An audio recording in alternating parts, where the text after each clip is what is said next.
Sup you sinister folks, welcome to the part 6, of What If Deku's Cursed Blood, Could You Know Reverse Death, Magnus. It's time for more conflict, because even the best of intentions and actions have consequences. Disclaimer: it has come to my attention that there is no official name for the pairing between Jiro and Tokoyami, so, unless told otherwise, I want to name the ship, Gothic Rock. Chapter 17: A Sinister Bond.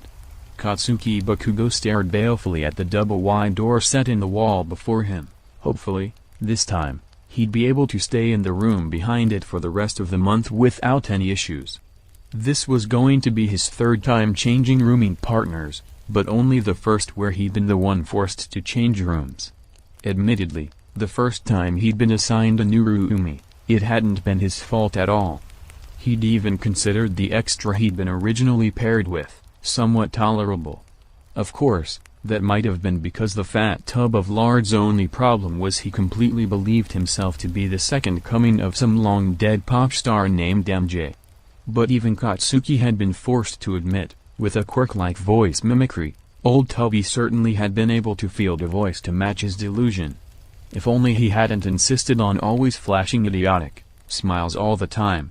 It had seemed like the explosive blonde had been the only one surprised when a stranger had come in one day, flashed some ID, signed Fat MJ out for a day on account of good behavior, and then never returned.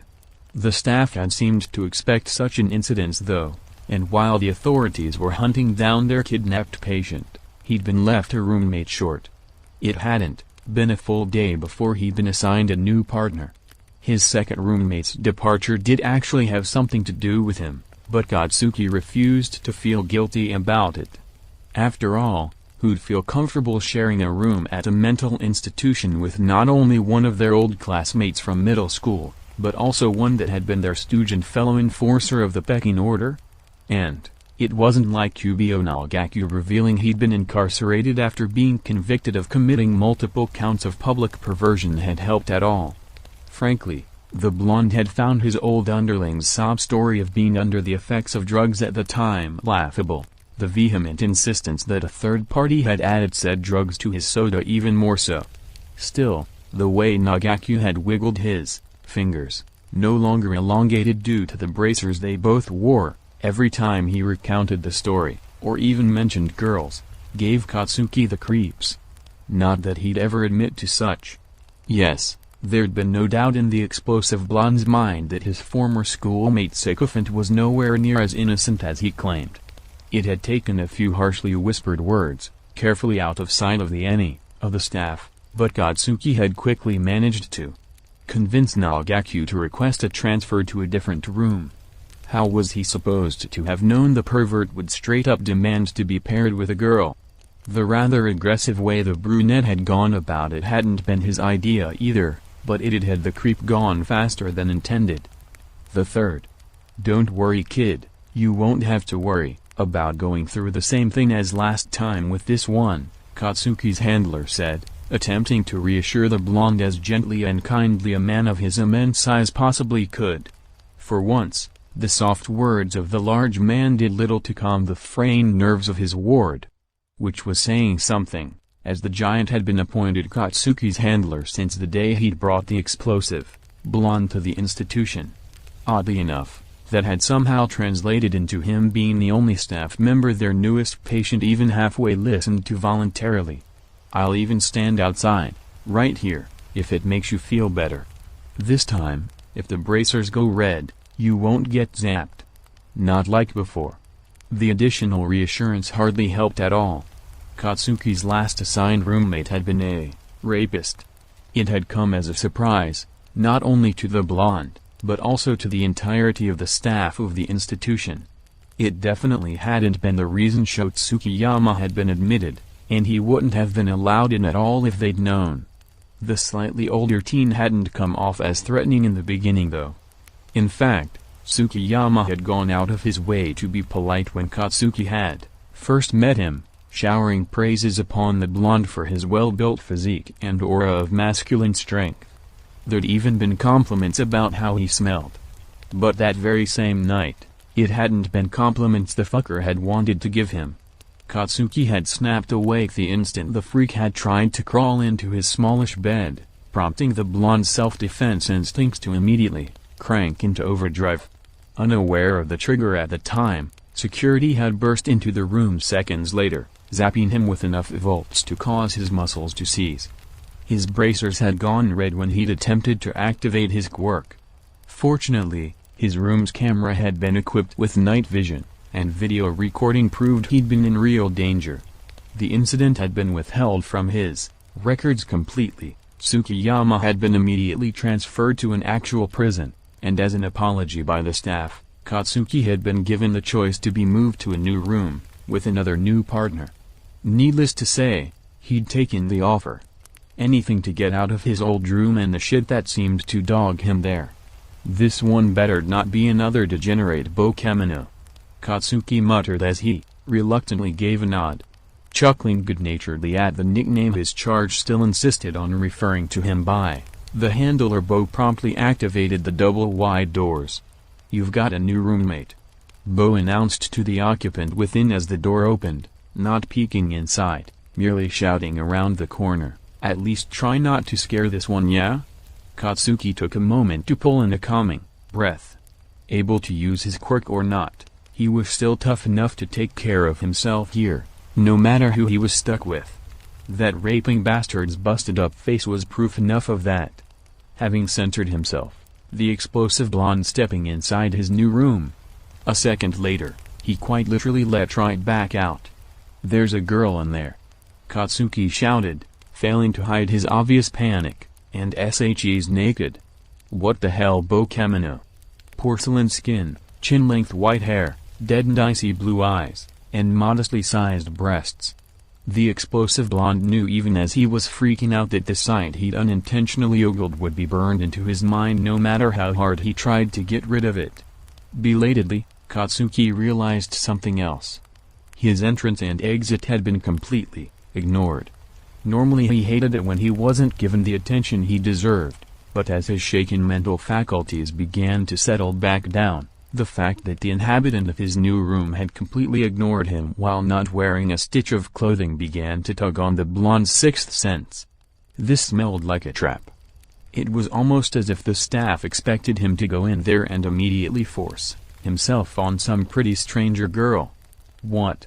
Bo asked, incredulity clear on his face, the blonde's words at first failing to register. "That's all you're going to point out? That's it?" The peculiar nature of these questions caused Katsuki to choke on his demands for answers. Confused now, the blonde stared at his handler in frustrated puzzlement. "No asinine screeching about being roomed with a subhuman mutant?" Bo cryptically asked, a single eyebrow raised. "No screaming about disgusting, horrifying spiders?" The flat look Katsuki returned was truly impressive. "Did you not hear me?" Katsuki growled. "The girl in my new room is naked. And I'm not going anywhere near a naked girl when you're all obviously expecting me to do something to her." Though he gave no outward sign of it, Bo was impressed with his charge. To think such a troublesome and violent child could give even an ounce of thought to the dignity of a girl who was a complete stranger to him. The shock that had stalled his mind finally passed completely, and Katsuki was fuming. The questions he'd just been asked rang in his head again, and he only felt his anger grow. He might have despised the useless green freak that had him sent to this hellhole with a burning passion, but there was one quality he'd admit they shared. They sure as hell weren't quirkists. That wasn't to say the blonde wouldn't openly admit that he loathed those weaker than him, which was pretty much most people, he would. But that was just it. Emitter, transformer, mutant. It didn't matter what quirk type an extra was, they were all equally pebbles along his path to number one. "There just might be some hope for you yet," Bo said, once more smiling calmly. Turning, the giant man knocked sharply on the wall the double-wide door had retracted into. "Kano, put some clothes on. Your new roommate's here and he's already gotten a knifeful?" A distinctly girly eep came from inside the room, followed closely by the clicking of multiple somethings sharp on metal and the rustling of fabric being moved around. "Give it a minute and then go on in," Bo said, smile growing into a hearty grin, "and please, try to get along.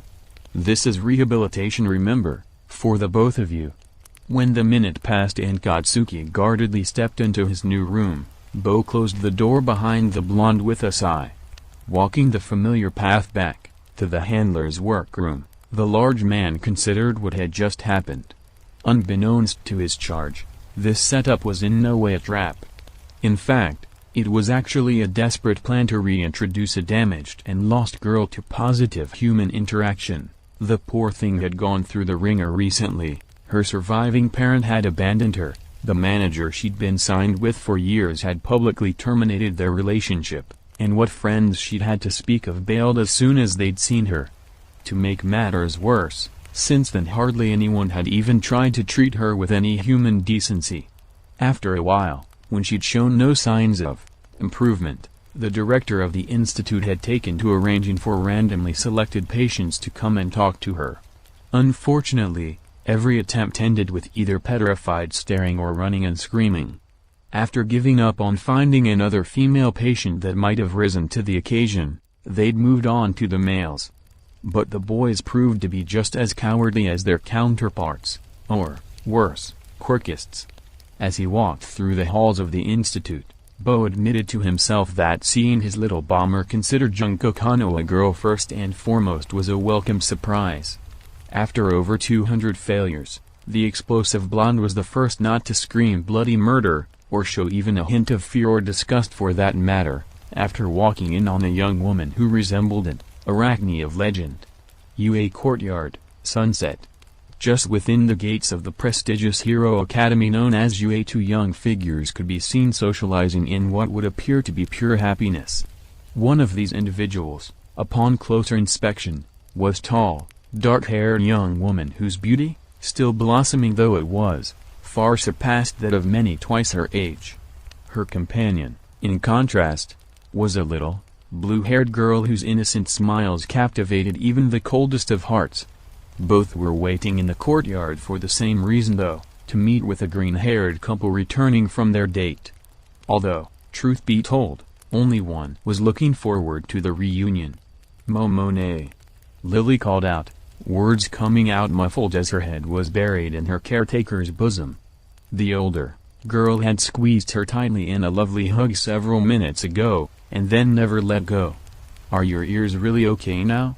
The rather developed young woman took the solemn question in stride, although the pang she felt in her stomach at hearing the guilt in her little Lily's voice hit her hard. "Yes," Momo responded immediately with no hesitation. Noticing the look being given to her by the little one in her arms, the mature Ravnet decided perhaps being more detailed would assuage her precious Lily's fears. "I only notice anything when I wake up in the mornings now. It's kind of like listening to everything underwater until I really wake up. But otherwise, everything's fine." The frown that continued to mar Lily's cute face forced Momo stop for a second.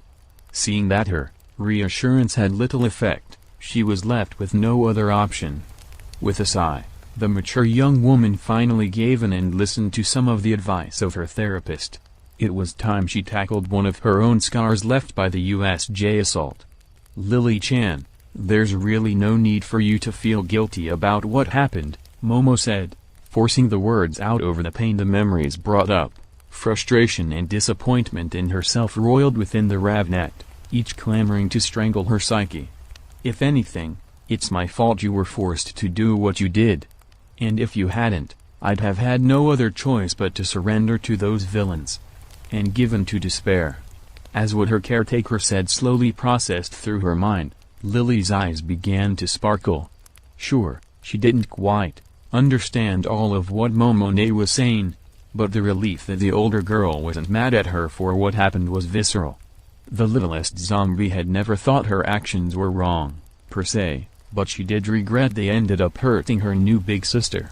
"So, Lily is forgiven then?" Lily asked, just to be sure. Smiling gently, Momo gave in to her impulses once again and tightened the heartfelt hug the two were still sharing. "Yes, Lily-chan is forgiven." For an instant, Momo's world was perfect, A large portion of the weight that had been pressing down on her since the USJ attack had lightened, and she had her Lily-chan in her arms. She was utterly content. But as with all things, so too would this happiness end. And much too soon in Momo's opinion. Izuni. Lily's shriek of joy, accompanied by the littlest zombie quickly wrestling herself free from Momo's arms, was definitely not as welcome by the mature teen as it otherwise might have been. What? Momo's shout of distress was born and died as a stutter as she turned to witness the arrival of Izuku and Tsuyu through a front archway, a toy-laden Tay dutifully following behind. It's too early. I mean, literally, it's 2 hours early. Desperate to hold on to her Lily time for as long as possible, the Rathed darted after the littlest zombie, but her attempts to grab the undead cutie were all for naught. Due to her size, the brunette was just too agile to get a hold of, especially when she had a goal in mind. At the very least, Momo managed to keep from falling face first onto the hard concrete ground as she raced after the zombie child. Her flailing arms did make for quite a sight though. Izuni. Tsune. Lily shouted joyfully as she leapt at her hero with a tackle hug. Did you have fun? Oh. Did you finally kiss? You're always going to be this curious, aren't you? Izuku asked with a wry grin, head patting the zombie girl wrapped around his stomach and waist. The green-haired teen's gentle tone and kind expression took away any bite from his words. But to answer your questions, yes, and yes. But no, you're not getting any details. Lily released her hero with a pout, internally cursing at how quickly her big brother had been able to see through her scheme. Upon seeing how giddy Tsune looked, however, the brunette guessed their date had gone really well, so she wasn't too upset. Midoriya-kun. Tsu-chan, Momo greeted as she approached her returned classmates. It took less than a second for the mature Rathnet's eyes to pick up on how dazed Tsu appeared. She also couldn't help but notice the roll of tissue paper stuck in one of the amphibious girl's nostrils. Did something happen? The genuinely concerned question startled Izuku so badly he jumped, though he quickly settled down when the frog girl at his side began to cuddle into him. Ah. We had to cut the date a little short due to an unforeseen complication. Izuku hesitantly answered. He knew there was no point in flat-out lying, but giving away too many details would just be too embarrassing. Hopefully his class president would be satisfied with only the strictly necessary information. One of the rides got a little more intense than we'd expected. Tsu-chan ended up getting a little nosebleed, and I didn't want her to suffer through it in such a public place. Momo wondered over what the green-haired teen might have meant by intense, but judging by how happy Tsu looked, it couldn't have been too bad. Perhaps the Ferris wheel had gone higher than the amphibious teen had been comfortable with. Was everything alright on your end? Izuku asked, easily breaking Momo from her musings, as he'd intended. Did Lily cause you any trouble? Indignant, the zombie girl in question puffed out her cheeks and whirled on around in a huff. Lily doesn't cause problems. Lily cried out. When the gathered teens turned to look at her, the littlest zombie had already replaced her pout with a bright smile and cute pose. Lily brings happiness. She was an angel, Momo affirmed, patting the head of her precious Lily-chan. Izuku nodded, glad that his request hadn't inconvenienced one of the few classmates he had that held no reservations about him. He was also glad that same classmate was one that Lily seemed to enjoy spending time with as well. I'm glad to hear that, Izuku replied with a smile, although for Momo, the look brought a sinking dread to her stomach. She knew what was coming. Well, it's time for us to go home. I've still got to walk Tsu-chan to her place. Momo did her best to keep the despair she felt at her vice's announcement from showing on her face. Luckily for her, the green-haired teen had already turned away, checking to see if Tsu's nose had stopped bleeding. Thank you for taking care of Lily, Momone. Lily exclaimed as she turned to her big sister. The zombie girl gave an absolutely cute bow. Please play with Lily again sometime. Already? The uncharacteristic, and completely unladylike, shout startled the green-themed couple, forcing the distressed terrorist to calm herself and elaborate as all attention was quickly focused on her. "It's just that. It's sooner than I'd expected. There's still 2 hours before my ride's supposed to arrive and take me home. And I'd rather not spend that long alone. You know?" A fidgeting Momo was quite the sight to behold, one Izuku completely ignored as he quickly realized the mature young woman had a point. Leaving her to wait by herself would be unacceptably rude, not to mention he wasn't heartless, and escorting the Rathed home was out of the question as well with some in her current state. Before the green-haired teen had a chance to answer, however, the very ground beneath them began to vibrate. Unlike the sharp ferocity of an earthquake, the rumbling was almost more akin to what one would think stampeding rhinos would cause. The shaking quickly earned the full attention of all present. It happened so fast Momo never had a chance at following what was going on. But for Izuku, it may as well have been going in slow motion. One moment there was nothing. The next, a massive form of bulging muscle was barreling toward them like a meteor, the eye barrier completely non-responsive. Mad eyes, the left guard, glared out from the charging mountain, so intently focused on some unknown target that it was as if nothing else existed. Izuku knew in the split second he lacked the reflexes to do more than brace himself while nudging Tsu behind him. Luckily, he needn't have worried. Reacting faster than anyone had believed her condition would have allowed, Tay grabbed her master and his beloved by their collars and hauled them backward, whipping them both out of the path of the mountain-sized human barreling toward them. Lily reacted similarly, roughly pushing Momo out of harm's way in the blink of an eye. And then, the littlest zombie did nothing more to move herself to safety. Time slowed to a crawl as the giant took one last earth-shaking stomp, coming to a complete halt, inches from Lily's tiny frame. "Zuku. Zuayu. O.K." The words were slow and ponderous, and they were quiet, dry whispers that failed to carry even in the dead silence caused by the hulking new arrival. Too busy checking Tsu for injuries of any shape or form, Izuku completely missed the lowly murmured concern. The frog girl herself was doing her best to calm her poor heart. The date, while short, had been too intense for her, as unprepared as she'd been. The excitement had caused a sudden spike in her blood pressure, which had caused a profuse nosebleed. An embarrassment she hadn't suffered since she was tadpole. And just now, a giant had almost crushed her underfoot. "I'll survive, I think," Tsu said, gently placing her hands atop her worrying boyfriend's. Then it hit her. Did Tay-chan just talk? Not expecting that to be the first question his beautiful frog girl asked after nearly being run over, Izuku blinked in utter bafflement. Uncertain, the green-haired teen glanced from his girlfriend to his first partner. "Argrago." The groan Tay uttered at the green duo was accompanied by a questioning stare from empty red eyes, causing Tsu to sigh. "Of course," the frog girl mumbled to herself, realizing the distraction had allowed her heart to return to normal. "What was I thinking? Karo. Don't you touch her." The incredibly loud and angry demand caused Izuku and Tsu to snap their heads around to find the source, none other than an enraged Momoyarazu. In a disturbing parody of the villain from a Stranger Danger cartoon, the mountain-sized man had reached out a hand toward Lily. Momo, wondering how she'd ended up on the ground when she'd just been standing next to her little angel, had a front row seat to the scene. Instantly, her brain took her back to the USJ assault.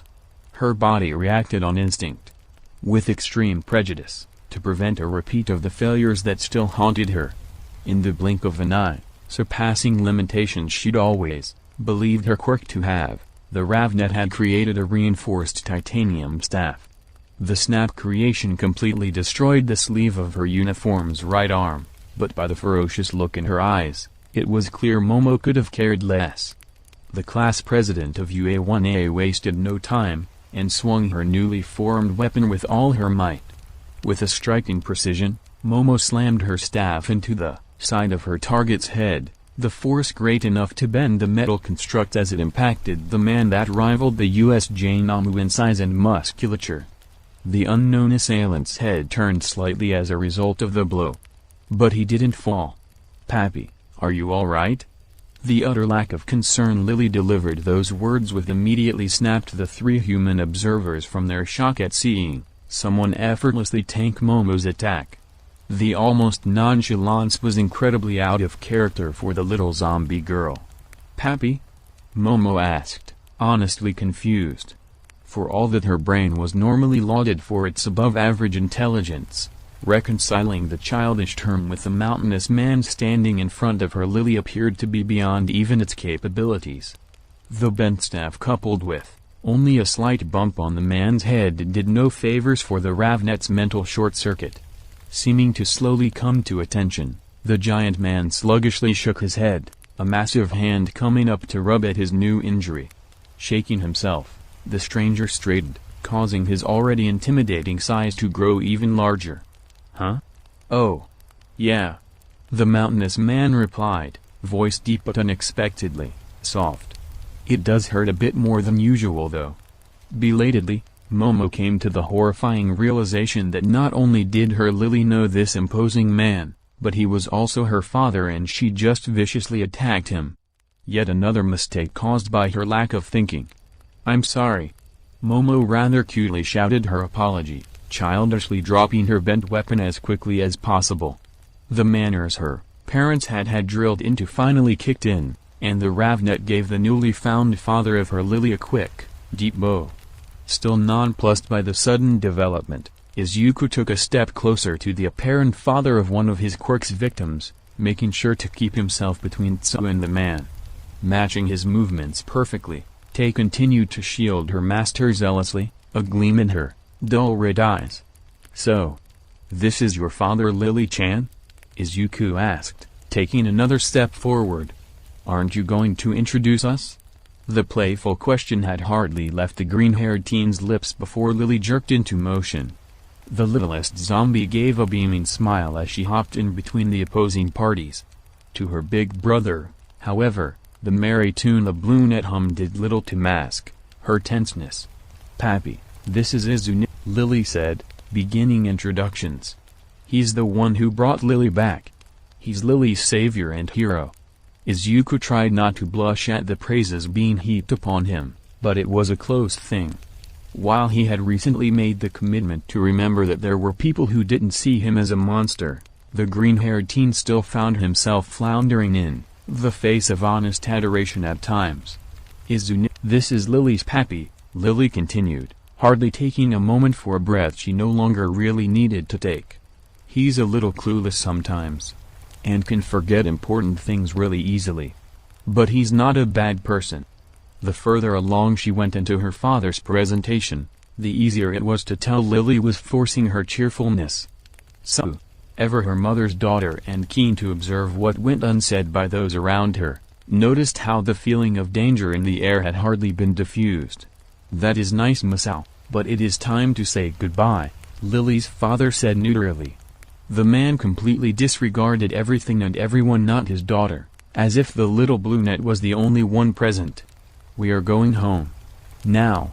The declaration almost staggered Izuku, but he managed to catch himself before his shock caused him to stumble back. The green-haired teen would normally never be against a family reunion, especially one like this, but reality was a harsh mistress. As much as he wanted Lily to have her happy ending so soon after being risen, the fact was he'd heard the little sweetheart had gone feral when he hadn't been near. The very concept gave him pause. This strange man had no idea what he was walking into.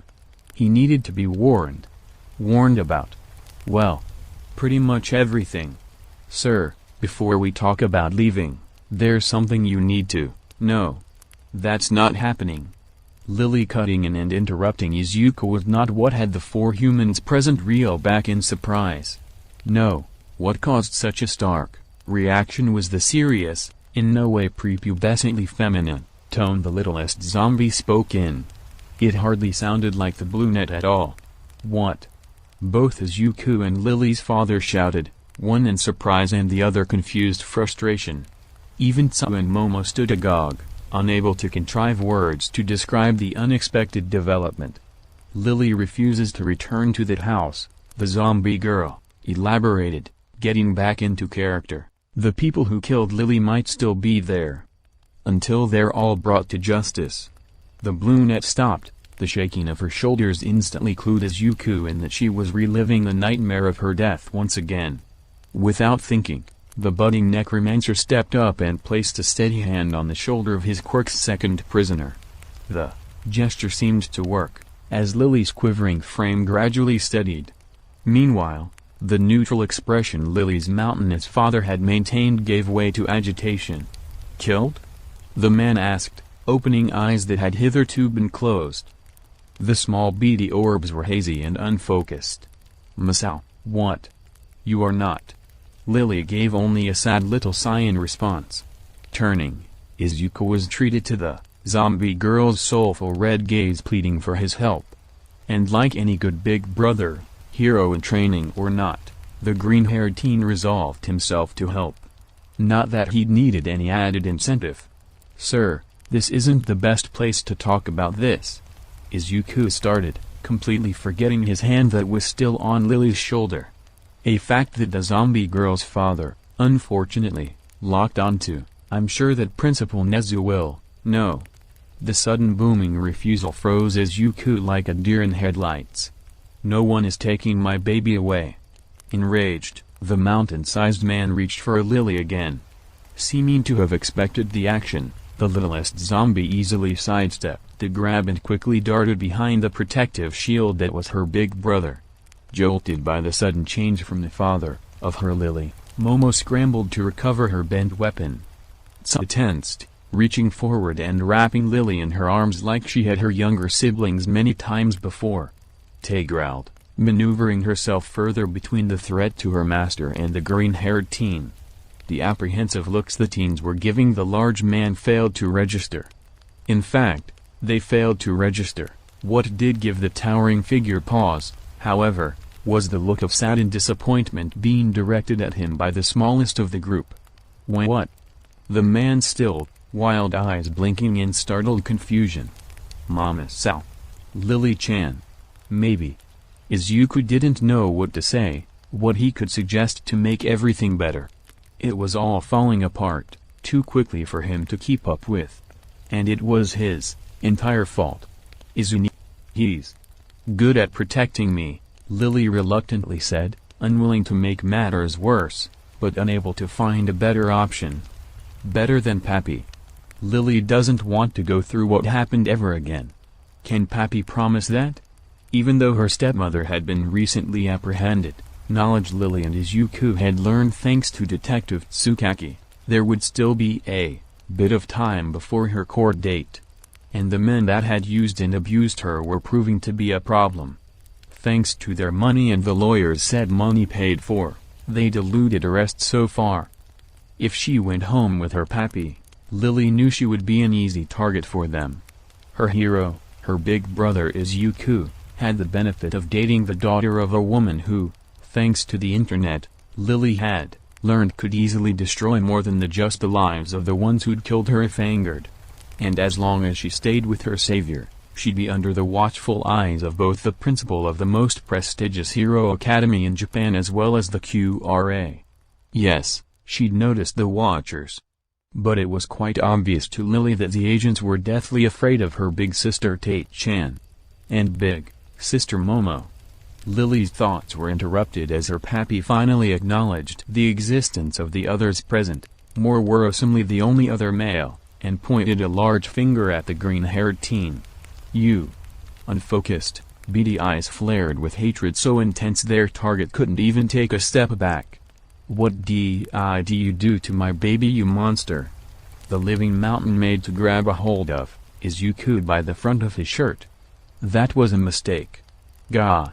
Tay's grunt nearly screamed out of her mouth as she leapt at the man attacking her master. Snapping a fist out, the zombie girl nailed her target squarely in the solar plexus. UGH. Lily's father dropped like a boulder, doubling over in pain. He wasn't used to dealing with real injuries. But for Izuku, the damage had already been done, it had happened. One of his most dreaded nightmares had come true. The parent of one of his quirk's victims had confronted him and called out his monstrous nature.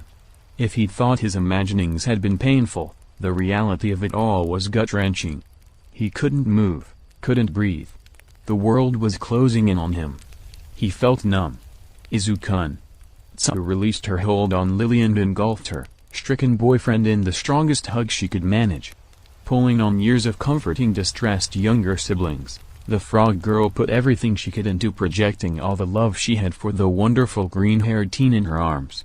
"You are not a monster, Karo." Izuku couldn't have replied even if he tried. His throat was tight from fighting down his sobs and tears clouded his vision. Still, the devastated hero in training managed to hug Tsu back, drinking deeply from the love he felt radiating from his girlfriend to keep himself from breaking apart. It was to this scene Nezu arrived, concern and distress having caused him to abandon bipedal motion in favor of using all four of his limbs to scurry as quickly as possible. The principal had hoped he'd be able to make it in time, but he couldn't ignore the unfortunate fact his efforts had been in vain. "I was afraid this would happen." Nezu's pained, high-pitched voice caught the attention of all present, even Lily's father. "Midoriya-kun, Takeo. I think it best that we head to my office so we can sort this out." "Yaozu-san, I'm afraid it's time you headed home. This is a private matter." "I understand, sir," Momo acquiesced, knowing better than to even attempt to sneak her way into such a situation if the principal was involved. Something still nagged at her though as gathered herself to leave. But just who's Miss Sal? 2 days later, a cafeteria. The students of Class 1A, well most of them, had decided to gather together after their scheduled therapy sessions of the day for a very important mission. Though they sat scattered around the cavernous room at the moment, they were going to start, and hopefully finish, the assignment Aizawa-sensei had given them in one go so that they'd have the entire next week free. And seeing as how it was still only Thursday, many were positive they'd accomplish their goal. Izuku and Tsu, though already done with the assignment, had still thoughtfully agreed to show up for moral support. "Lily is so sorry," Lily whispered once again to her big brother, despondent ruby eyes making for quite the unethical weapons of mass destruction. Izuku, still unable to look at the littlest zombie since the incident with her father, managed to give the undead child a few head pats. "It's okay." The haunted answer earned a whimper from Lily. It tore at her little heart that she couldn't make her big brother smile anymore. Worse, he wouldn't even look at her. Her pappy had ruined everything. For Izuku, the day he'd met Takeo stood as a stark reminder of how the general public would see his quirk, how his evil, necromantic abilities would be perceived. It had taken hours for Nezu to force the massively sized man to understand that his precious child had died, was now undead, the principal witness to her own murder, and that he no longer had any rights to her custody until such a time that the court cases revolving around the crime had ended. And even then, should Izuku choose to relinquish custody of Lily, the QRA would immediately take her. Being the result of a dangerous, anomalous quirk gave the shady agency more than enough legal cause to trump post-mortem parental rights. "You did nothing wrong, Izuku," Tsu quickly added, knowing her boyfriend was still too close to breaking down. Go-san shouldn't have said what he did. Even Principal Nezu agreed he wasn't in his right mind at the time. Karo. After finally getting Takeo to calm down from his inconsolable raging grief, it had taken another extra hour for the man to accept the reality of what had happened. The woman he'd married had been a monster that had sold his precious baby to animals the second she'd had the opportunity. The tragedy of Lily's death was a direct result of his actions and inattention. He was, in part, to blame for what had happened. Takeo, however, had never apologized, even after his wailing and grieving. The man insisted on needing Lily, that he would find a way to get her back, even if it meant finding a way to truly resurrect her. Izuku would have encouraged this, but Lily's reaction had been faster. The littlest zombie had morosely reminded her father that getting absorbed in his research was what had gotten her killed in the first place, and that he was more likely to forget about her again before succeeding. Izuku and Tsuyu had been greatly surprised to find that Takeo was an accomplished scientist. The look of heated resentment in the man's eyes as he'd reluctantly left Nezu's office had badly hurt Izuku, to the point Tsuyu realized she'd have to work extra hard to ensure her boyfriend's fragile mental state didn't deteriorate further, or shatter altogether. Needless to say, Izuku's mother, self-proclaimed mother-in-law, and even his therapist had made it quite clear that they all wanted nothing more than to strangle the ever-living shit out of the man. I know, Izuku replied weakly, hugging Tsuyu in a clear sign of needing support. The green-haired teen couldn't find the words to describe how much he needed the frog girl right now. She kept him going with her steady, unending love. It was a source of strength for him, keeping him from the abyss. It hurts. Izuku wasn't the only one hurting, however. Toru Hagakure stood to the side, watching as her classmates went about their lives, fighting to overcome the harshness of the reality that had struck at them when they were so utterly unprepared to face it. She was, of course, completely naked at the moment, as well as silent. She didn't want to, couldn't, deal with her classmates right now, especially the other girls. Mina looked so cheerful, poking and laughing with Kirishima as the two scribbled out ideas together for their papers. The pink-hued girl had been strong enough to conquer her trauma, leave it in the past, and carry on as a true heroine should. Tsuyu had Izuku to worry about, but the frog girl herself looked like she'd moved past her issues as well. Jiro still seemed completely unaffected by the ordeal they'd all gone through, face as impassive as ever. And Momo? Was Momo? Taru felt like such a complete failure. Even Okako, down as she'd been the last couple of days, had been taking things better than her. At least the brunette was able to show her face to their friends. And that, as she discovered, was the root of her problems. After a disastrous first day, which she'd spent unloading everything she'd been bottling up, Taru's next meeting with her therapist had managed to reveal to the invisible girl that she had no idea how to be herself. Since her quirk had come in when she was 4, the unseen girl had lived by hiding her true self in favor of matching the expectations of those around her. That people couldn't see her facial expressions had made this all the easier. She could say whatever she wanted about how she felt and no one could call her out. Their first day of class, she'd decided to match Mina's personality because she'd loved how carefree and strong the pink girl had appeared to be. The imitations had the unintended side effect of making the acid user instantly bond with her, something Taru had been beyond grateful for after years of being easily forgotten by the girls of her elementary and middle schools. And then the assault on the USJ had happened, and the invisible teen had had her ideality shattered. Mina was human, impulsive and flawed. Kirishima wasn't as unbreakable as she'd envisioned. Even Ojiro hadn't turned out to be the level-headed fighter she'd thought him to be. Taru knew that she was less than any of them, but if her very understanding of who her classmates were had been so wrong, then how could she emulate them? How could she match up and stand with them? And she desperately wanted to stay with the others of 1A. They were her friends. And she couldn't imagine living in a world without them anymore. The realization that she'd been so wrong in her impersonations paled, however, to the horror Taru had experienced when her mind had caught up to what she'd done in the heat of the moment at the USJ. Her body had reacted, and she'd been left to come to terms with her actions after they'd been done. Yes, she'd rescued her friends, but was she really savage enough to do what she'd done? What part of Taru Hagakure had been at work when she'd snapped that villain's arms like twigs? Just who was Taru Hagakure really? It was this concern, this unanswered question that made the invisible teen grimly resolve to avoid mingling with the rest of her class. She didn't feel like she was a part of it anymore. Taru didn't know if, given the chance, she would act heroically, and stand with the others, cowardly, and flee in fear, or savage, and reveal that terrifyingly aggressive part of herself again. Hagakure-san. The calm, measured voice of Mezosha Uji, one of 1A's gentle giants, startled Taru from her spiraling introspection to the point that she was unable to even yelp in surprise at being found out. Are you feeling well?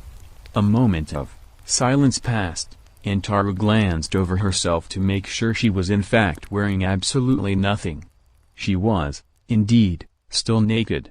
It was then that she saw that Shauji's voice had come from an extended tentacle, one that was unobtrusively pointing her way. The extension of the large teen's quirk had grown an ear and a mouth, as well as two odd holes over the toothy orifice. "Can you really see me?" Taru asked, breath catching in her throat. Slowly, the invisible girl shyly reached up to cover her breasts and groin with her hands, feeling exposed for the first time in her entire life. "I can. But not in the way you are probably thinking," Mezzo replied, the tentacle twisting slightly at the end in an odd parody of a head tilting to the side. "I was testing one of the theories that Midoriya-kun had postulated about my quirk. When it actually worked, I came to notice your presence. That you hadn't revealed yourself so far led me to believe something was concerning you, though I apologize if I am incorrect." Taru blinked, utterly surprised.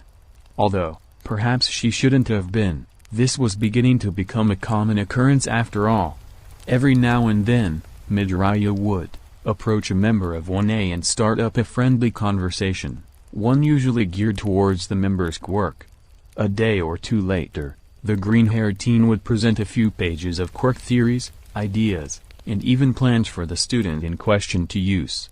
Taru had to admit, she was actually still waiting for Midoriya to come talk to her, but with the attack on the USJ she understood why he hadn't gotten around to it yet. How? Taru asked, voice weak and shaking. Her reaction could be seen as justified. Her entire life she'd believed she'd never be seen again, and in a handful of days a classmate had devised a way for another classmate to, in some way, perceive her. The tone his normally gregarious classmate had just used caused the normally stoic giant to frown in puzzlement. Not that anyone sitting around him would have been able to tell with his mask in place.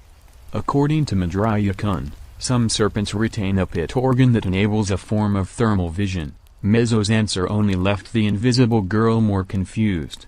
As it turns out, dupli arms can replicate the organs of animals as well as long as I have an in-depth understanding of what I'm trying to form. Thankfully, Midoriya-kun was gracious enough to include leads for me to follow if I chose to research on my own. I see. Taru was speechless.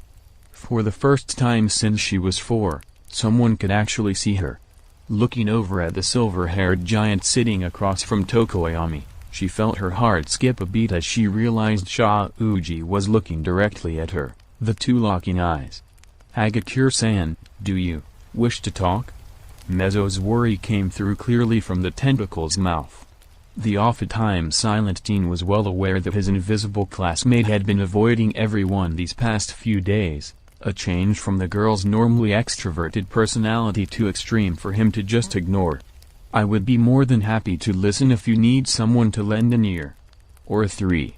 The tentacle before her grew 2 more ears in response, and Taru couldn't help the giggle that escaped her. As she fought to contain her laughter, the invisible teen felt a lightness in her chest that she'd never noticed until now she'd never felt before. Her silver-haired classmate's words struck her deeply, and it only took a glance at Mina and Kirishima for her to admit that maybe confiding in someone besides her therapist would be good for her. Straightening herself, Taru gave a resolute nod to the multi-armed, gentle giant of 1A. In their own little world, Mina Ashido and Ejiro Kirishima continued to trade light-hearted jokes, jabs to the ribs, and most importantly, laughter. The 2 longtime friends were glad their classmates had agreed to this little get-together. Finishing their papers now meant they'd have a whole week to hang out and train. There'd definitely be training, of course. Hey, Kiri, don't look, but I think Shauji is talking to Taru, Mina whispered, leaning over slightly to deliver her message directly into her red-headed friend's ear. I hope he's offering to help her out. I'm worried about her. The boy on the receiving end of Mina's whispering tensed, fighting both the knee-jerk reaction to immediately look where he'd just been told not to as well as the tingling that rushed from his ear to his chest at his friend's action. Without looking away from the notepad he'd been using to play a game of doodle war against Mina, Kirishima threw in his own 2 yen. "Shauji's pretty manly," the redhead said lowly, following Mina's lead to keep this between themselves. "I bet he can get her to open up." "Don't worry." The acid user beamed at the answer, turning her attention back to the game at hand. With a few scribbles, she stopped Kirishima's Spinosaurus from crushing her hedgehog by doodling a portal into existence that moved the dinosaur's foot to stomp its own head. Immediately, the pink-hued teen wished she hadn't, as the sight of a portal, even drawn, sent memories of the USJ attack flooding through her thoughts. The smile slipped from her face, and Mina sighed. Already attuned to the way Mina could suddenly slip from one mood to another, something that had only been happening since they'd survived the assault on their class, Kirishima quickly reached under the table and grabbed the pink hand that had fallen there at his friend's abrupt response. There were a lot of things he'd promised himself after they'd made it out that day, but the one oath the redhead took more seriously than any other was the one where he'd proclaimed to Mina that he'd help her work through her trauma from the USJ, no matter how long or what form it took. "You know, I still blame myself," Mina said hollowly, abandoning the doodle war in favor of staring a hole into the table. "If I hadn't been so impulsive, maybe Taru and I wouldn't have stuck around in the ruined zone. You guys could have taken care of yourselves no problem, but I should have focused more on getting us to safety." "Mina, hold on. If I remember right, you were trying to get the 2 of you out of there," Kirishima interrupted, squeezing the pink-hued girl's hand gently. "Didn't you come through the ceiling because it was faster than the stairs?" The smallest of smiles curled on one side of Mina's lips at the memory, and the understanding of what her friend was trying to do. As her therapist had told her, rationally her mind knew what she'd done had been the right call, but at the same time her subconscious had problems reconciling that with what had ended up happening near the end. It looked for a target to blame, someone to shoulder the burden of what had almost happened to her and Taru, and in the absence of a logical scapegoat, it turned against itself. The result was a vicious cyclical line of thinking that ignored her good intentions at the time and only focused on the negative consequences. Mina was once again thankful that she had a friend like Carrie to drag her out of her funks. She honestly didn't know if she would have been strong enough to handle them on her own at the beginning. "If anyone's to blame for what happened, it's me," Kirishima continued, his voice drooping, snapping Mina completely from her mood. "If I hadn't pissed off that Kurogiri guy by going after him, he might not have sent everyone all over the place with his quirk." "Ow." Mina frowned firmly in place, wasn't about to let her red-headed friend even entertain the idea he was at fault in any way. The sharp finger she dug into his ribs had been enough to knock him off of it this time, but over the last couple of days she'd had to go as far as smack the back of his head, initiate a sudden trust fall into him, and even jump on his back to get him to stop blaming himself. It was kind of funny. In a way, the 2 of them kept the other from wallowing even as they blamed themselves the next instant. "And if I remember correctly," Mina huffed, squeezing Kiri's hand back as she locked eyes with him, "you only jumped in after Ojiro. You aren't at fault for his actions. So don't think you are getting to blame yourself for anything else either, Buster." After a moment, Kirishima gave the pink girl gazing into his soul a shark-toothed smile. What would he ever do without Mina Ashido? Breaking their contest of wills, the 2 close friends turned back to the papers spread out in front of them, content to return to the work they actually should have been doing. If anyone around them had cared to look at the 2, the observer would have noticed that under the table, both had forgotten to unclasp their hands. Hands that now had fingers firmly intertwined. Away in a corner of the cafeteria, a certain Momoyarazu was suffering her own woes. Ha ha ha ha ha ha. And her friend Kyaukijiro was doing nothing to soothe them. In fact, the punk rock girl was doing the opposite, laughing loudly while smacking their table like there was no tomorrow. As uncharacteristic as this was for the musical teen, she did have her reasons. Just that morning, Momo had learned that her Lily The adorably cute little girl that had stolen the hearts of many in 1A, had been born Miss Algo, an adorably cute little boy. Of course, that hadn't affected the mature young woman in the slightest. In her mind, Lily choosing to live as a girl meant that nothing had really changed. But then she told her friend and 1A's resident musician, Jiro-kun. Momo bemoaned. Myth that she was being openly ridiculed came at the hands of one of her friends, even if it was good-naturedly. This is no laughing matter. Even being referred to with kun did nothing to quell the punk rock girl's mirth. Kyone is laughing at Lily? The sudden question posed by the littlest zombie, who'd until just then been sitting glumly by, Izuku and some, did bring the musician to a halt though. Lily is still Lily. Once she'd realized her big brother wouldn't smile for her, the undead child had decided that for now he'd be better off with the attention of Tsu-chan and big sister Tae. Lily hadn't taken long to find where her other big sister had gone, and had eagerly skipped over to a place where she knew she could bring happiness. But big sister Momo's friend had already been laughing when Lily had arrived, and from what she'd caught at the tail end of their conversation, she was the reason why. The sadness radiating from the little zombie girl erased every bit of the smile off of Jiro's face and choked her laughter. The punk rock girl instantly looked distressed at the idea of causing more grief for the already distraught undead child. No, not at all, Kyauka quickly assured, trying to diffuse the situation her merriment had unintentionally caused. I know you're still Lily, and always have been. And I would never love you any less, regardless of what kind of body you were born into. Then, Momo's single word, drawn-out question carried with it every bit of upper-class upbringing the mature young woman could cram into it. It's just that, Kyauka explained, her shoulders already shuddering as just thinking about the cause of her laughter brought it back. I can't believe you never noticed. Unable to contain herself further, Kyauka began to laugh again. Luckily for the embarrassed Travnet across from her though, she was able to keep the chuckles at a lower volume this time.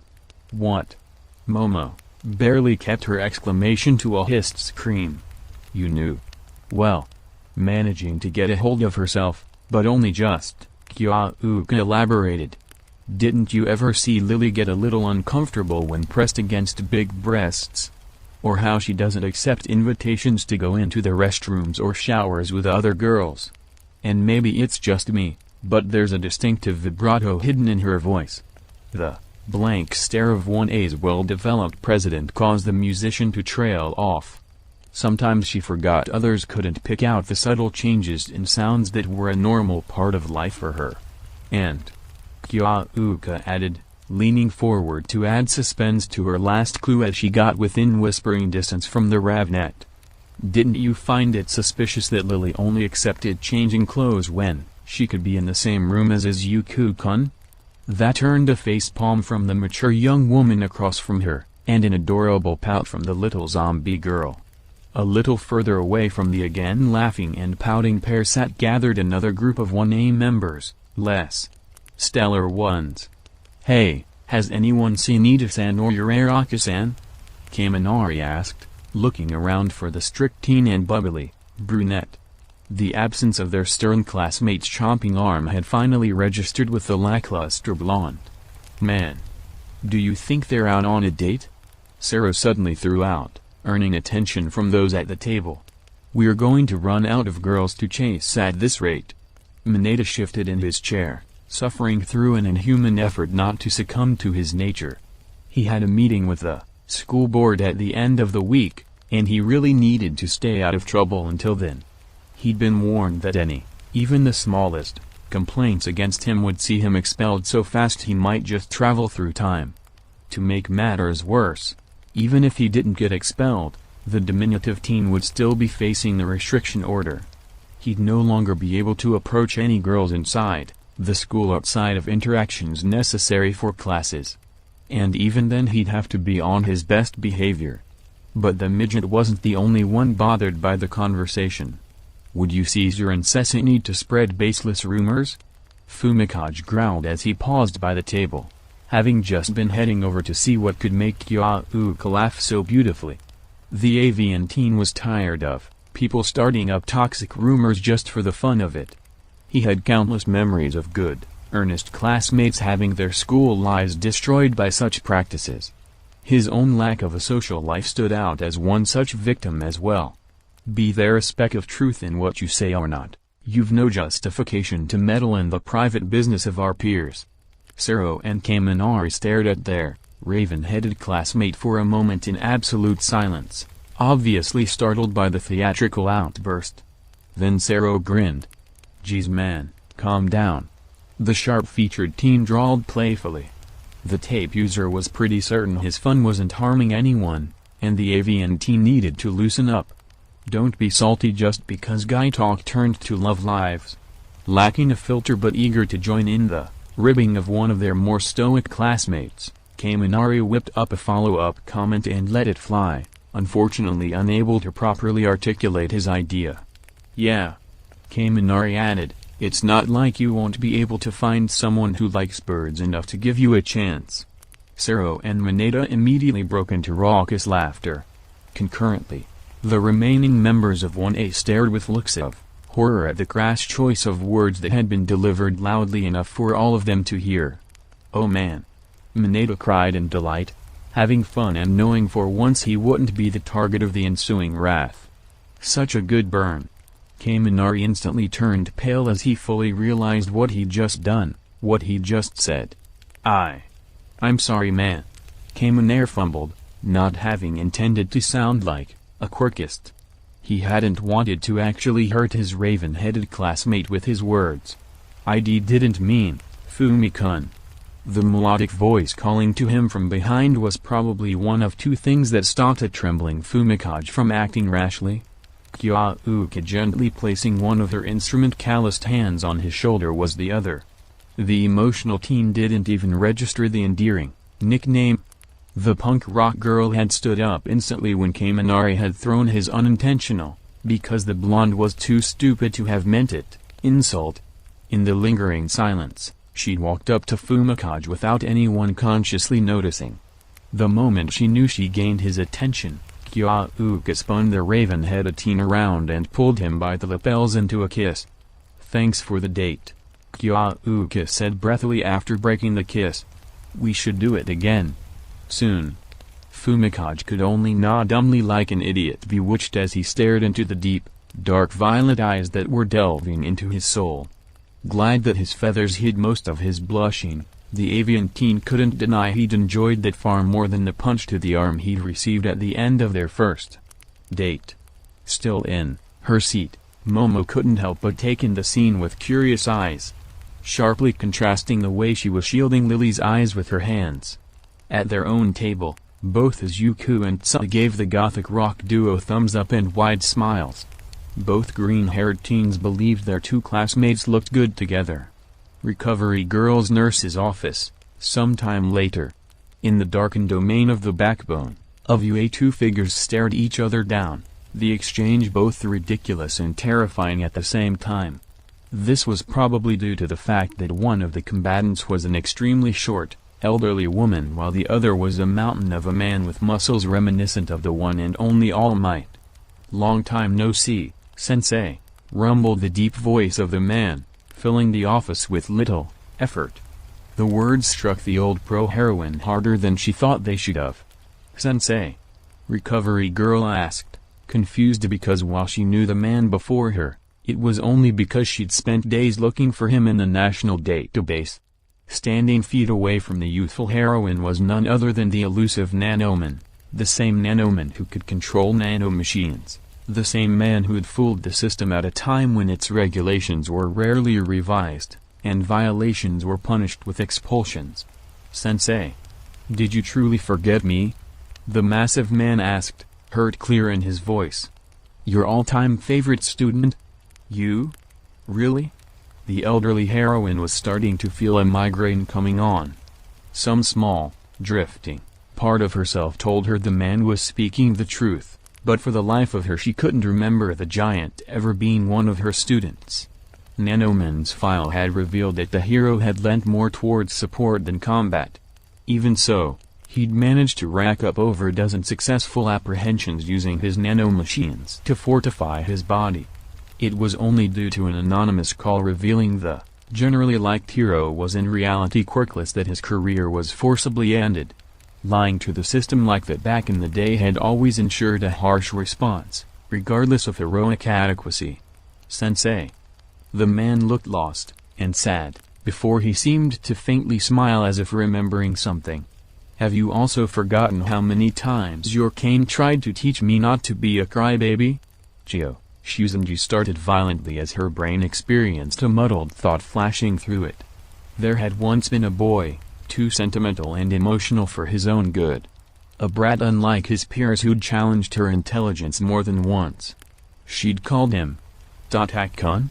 The name was uttered in a potent mix of caution, surprise, and fear.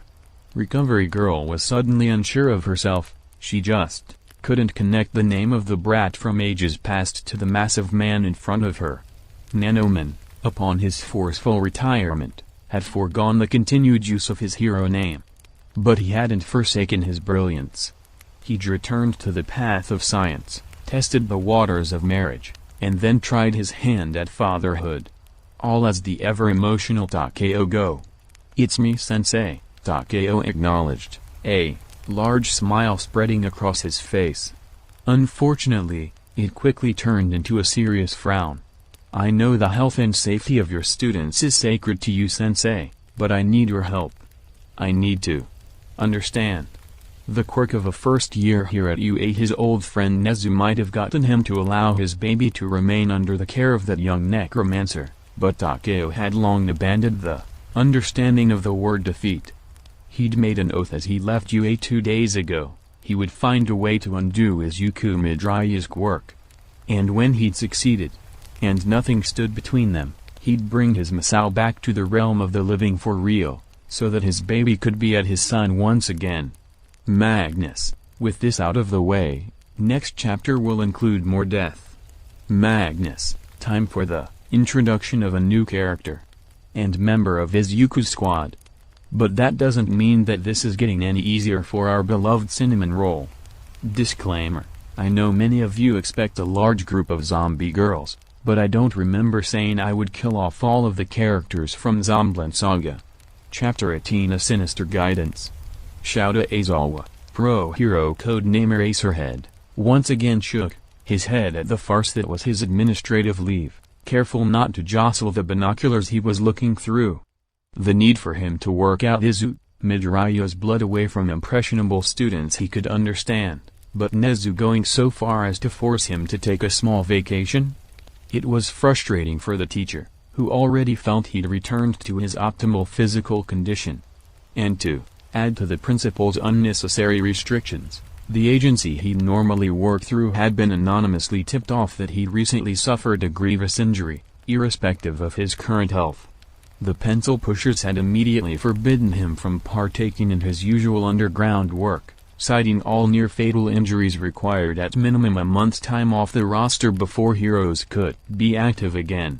Aizawa hated to admit it, he really did, but he supposed it was the logical choice. There was no way to be absolutely sure how effective Midoriya's quirk was on the living, besides himself, with only one classmate and his teacher as test subjects. While the Asui girl's wounds had also been life-threatening, she'd only had one major injury at the time of her healing, while he'd suffered much greater, widespread punishment. There could still be some undetected danger lurking about, just waiting for him to push his body too far. In the long run, it was always better to play it safe when a quirk was largely unknown. However, that didn't mean he couldn't perform standard patrols and commence with regular profile researching. And that was exactly why the gruff underground hero found himself squatting on the rooftop of a particular building, for the third day in a row, surveying another particular building 1 block over. Running through the same streets, day after day after day, jumping from rooftop to rooftop, in an obvious circuit, might have seemed boring to the everyday citizen, but Aizawa had his reasons. During the day, it made for quite the moderate exercise, and, since exactly what caused Midoriya's blood to burn out quickly in a host was still a vague idea at best, Physical exertion seemed as good a place to start as any. By sunset, when the last shards of the sun's rays were slipping away, the rooftop of the particular building he'd always stop on created the perfect spot for reconnaissance training. There were plenty of witnesses who could attest to seeing him using his binoculars to count the number of chairs in the offices across the way. He'd even made a show of marking empty boxes on a clipboard. If anyone asked, it was physical therapy, and he was reporting it as such. No one would think to fault him for wanting to push his recovering body, especially his eyes, given who he was. Heroes were well known for their general disregard for proper recovery practices anyway, and he'd make use of that stereotype while he could. The frighteningly sadistic smile twisting Aizawa's scruff grew slightly wider. Today. This ends. The words were muttered lowly, maroon eyes glowing with barely contained malice. The bags that had hung from those eyes for so long had since cleared away. The prominent scars, old and new, that had littered the body below them were now barely noticeable. Indeed, that same body felt healthier and more energetic than it had in years. Just as ordered. Eraser had craved revenge, itched to completely destroy the bastards he was hunting. He'd failed so miserably back then, he'd come to realize that the only flicker of redemption left to him lay in bringing justice to the little girl who'd suffered so much, and right after talking with Midnight, nothing had sounded sweeter to the underground hero than spilling the blood of every child predator he could find, to wrap them in his capture tool and squeeze until their innards spilled from their corrupt flesh, to burn his righteous fury so thoroughly into their minds they'd never have the balls to even think of children again. But then his savior, his own student, had caught wind of his intentions. He'd only lasted until Monday afternoon before Izuku Midoriya had approached him, asking after his health. The green-haired teen had been stubborn, continuously asking if there were any tasks he could assist in. Perhaps he'd stood a bit stiffly, his burden weighing on his shoulders, or maybe his usually impassive face had betrayed him, his burning need to pay for his sins too great to cover, but whatever it had been, the young hero in training had noticed. "You can tell me what's troubling you, sensei. Please." Izuku Midoriya's words had been innocent, surely, merely a plea to be allowed to assist his teacher. But they had also been the most unavoidable, if open-ended, of orders possible to the blood that flowed through Aizawa's veins. In an instant, the underground hero had found himself opening up to his green-haired student as if the boy had been his greatest friend and confidant. The sudden confession of his pains, and his plans, had left the normally stoic teacher trembling, although feeling somewhat oddly liberated. "Sensei, I understand how you feel. To have failed to save someone, but please, don't do anything that would put you in danger. As a hero, or our teacher. We need you." The instant Izuku had issued his plea, and another unintentional, perhaps, order, all of Aizawa's plans to enact fiery, bloody vengeance turned to dust. The burning desire that had been searing his soul to end the lives of the monstrous bastards who could prey on the young and weak had been quenched. In its place, a cold, calculating rage had been born. Aizawa had immediately begun to build a new plan, one he later conceded, to himself, would ultimately be much sweeter than just slaughtering his targets. He'd still bring about long overdue justice, and destroy more than a few lives, but he wouldn't disobey. "The stage is set," Eraserhead murmured, using his binoculars to peer into a particular, large office with a bay of windows that encompassed a whole wall. With his view, the underground hero easily saw the well-known reporter and her cameraman as they hurried to conceal themselves in one of the office's many closets. And the audience is in their seats. Now for the actors to arrive. On Tuesday, Aizawa had approached Detective Tsukaki. After painstakingly holding a polite conversation for a handful of minutes, he'd managed to insinuate that looking through Lily's case file himself would be beneficial to the efforts to arrest the degenerates who'd killed her, citing his previous experiences as an underground hero.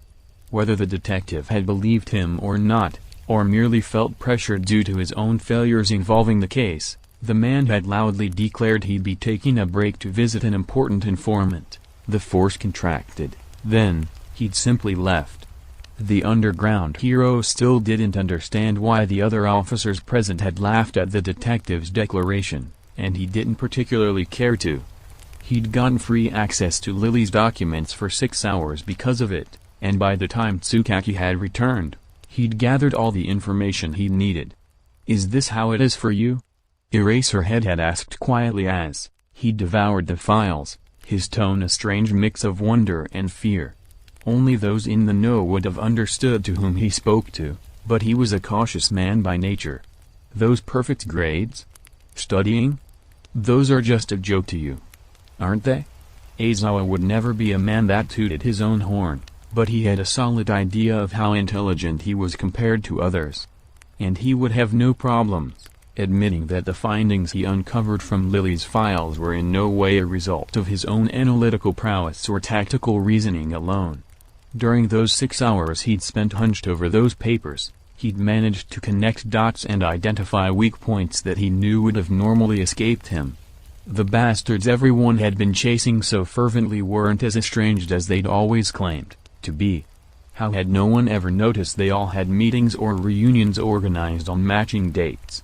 These gatherings had had no consistent meeting place, sure, if a location was even noted at all, but there had been other evidence. Tickets and receipts from the same businesses popped up in every target's financial records like clockwork, catering services, laundry services, public baths.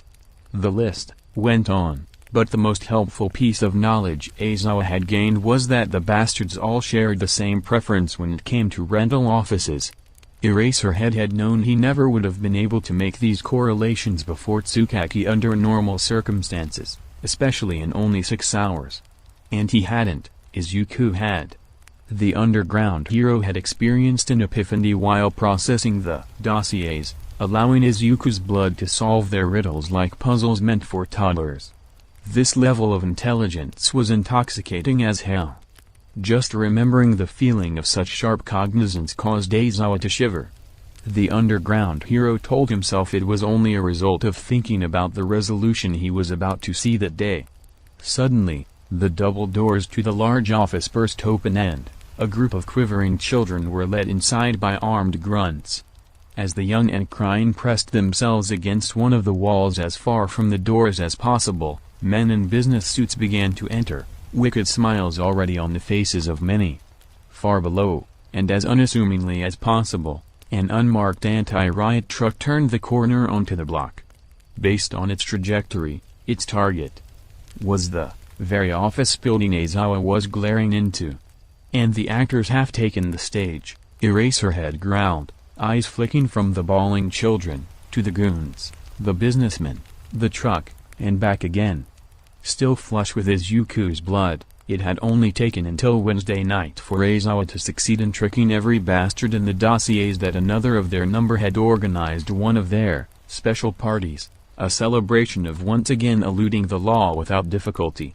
Along the way, the underground hero had even managed to uncover the network of child traffickers the bastards employed. With Izuku's orders as they were, his knee-jerk reaction to take the scum out immediately was crushed, and he let the criminals continue their sins. For the time being, faking the request for fresh prey had turned Aizawa's stomach, but it meant that this group of children wouldn't have been exposed to the same treatment that Lily had suffered. And additionally, they'd each become a witness, a nail in the coffins of the bastards who'd taken them from their homes and families for their own sick pleasures. The reporter had been an afterthought, honestly. Call it his vindictive side showing. It had been disheartening to again experience how easily any information from, by, or about a hero could catch the ear of the press.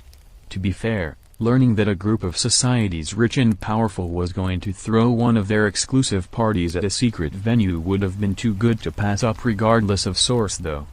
The likelihood of illicit practices occurring, from corporate espionage to market manipulation, would draw on any servant of the media worth their salt. These topics always ignited scandals and brought in ratings after all. Aizawa had selected the reporter currently hiding in a closet, and no doubt on the verge of having a heart attack. due in large part because she was one of the only ones he knew by name that proudly held a reputation for honesty and fierce protection of the truth. He hoped she enjoyed covering the story of her life tonight. The strong police movement. That was all Tsukaki's doing. An anonymous caller had left a message for the detective citing insider knowledge that the bastards he'd been failing to catch had recently booked a large office for a meeting in a building belonging to a hitherto unknown mutual acquaintance of all involved. When the caller had listed a date and time, the detective had about fallen out of his chair.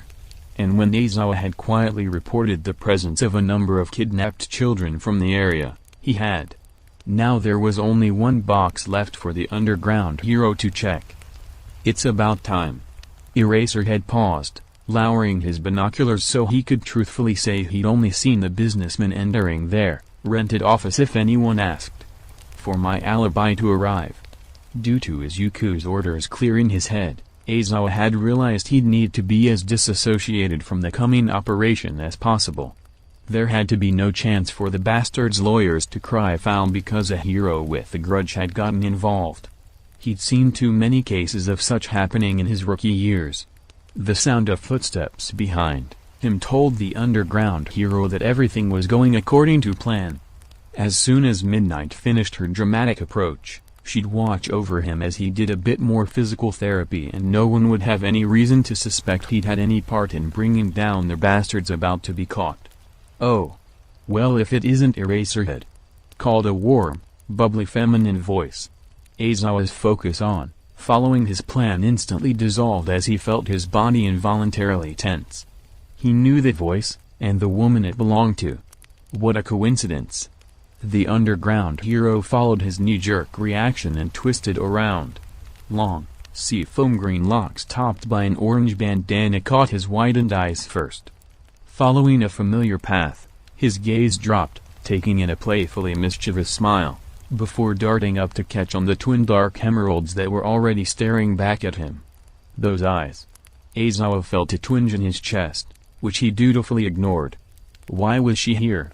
Where was Midnight? What the joke? Eraserhead nearly sputtered, before managing to regain control of himself. What are you doing here? The ever-smiling heroine quirked a brow at the out-of-character reaction, but quietly shook off the feeling that had been sinking her stomach all morning as she took in the sight of the man before her. Whatcha mean, Eraser? I just felt like patrolling the area today, Miss Joke eventually replied, flashing her trademark childish smile. Noticing the deadpan expression glaring back at her, the pro-heroine let out a huff while making a show of rolling her eyes. Fine.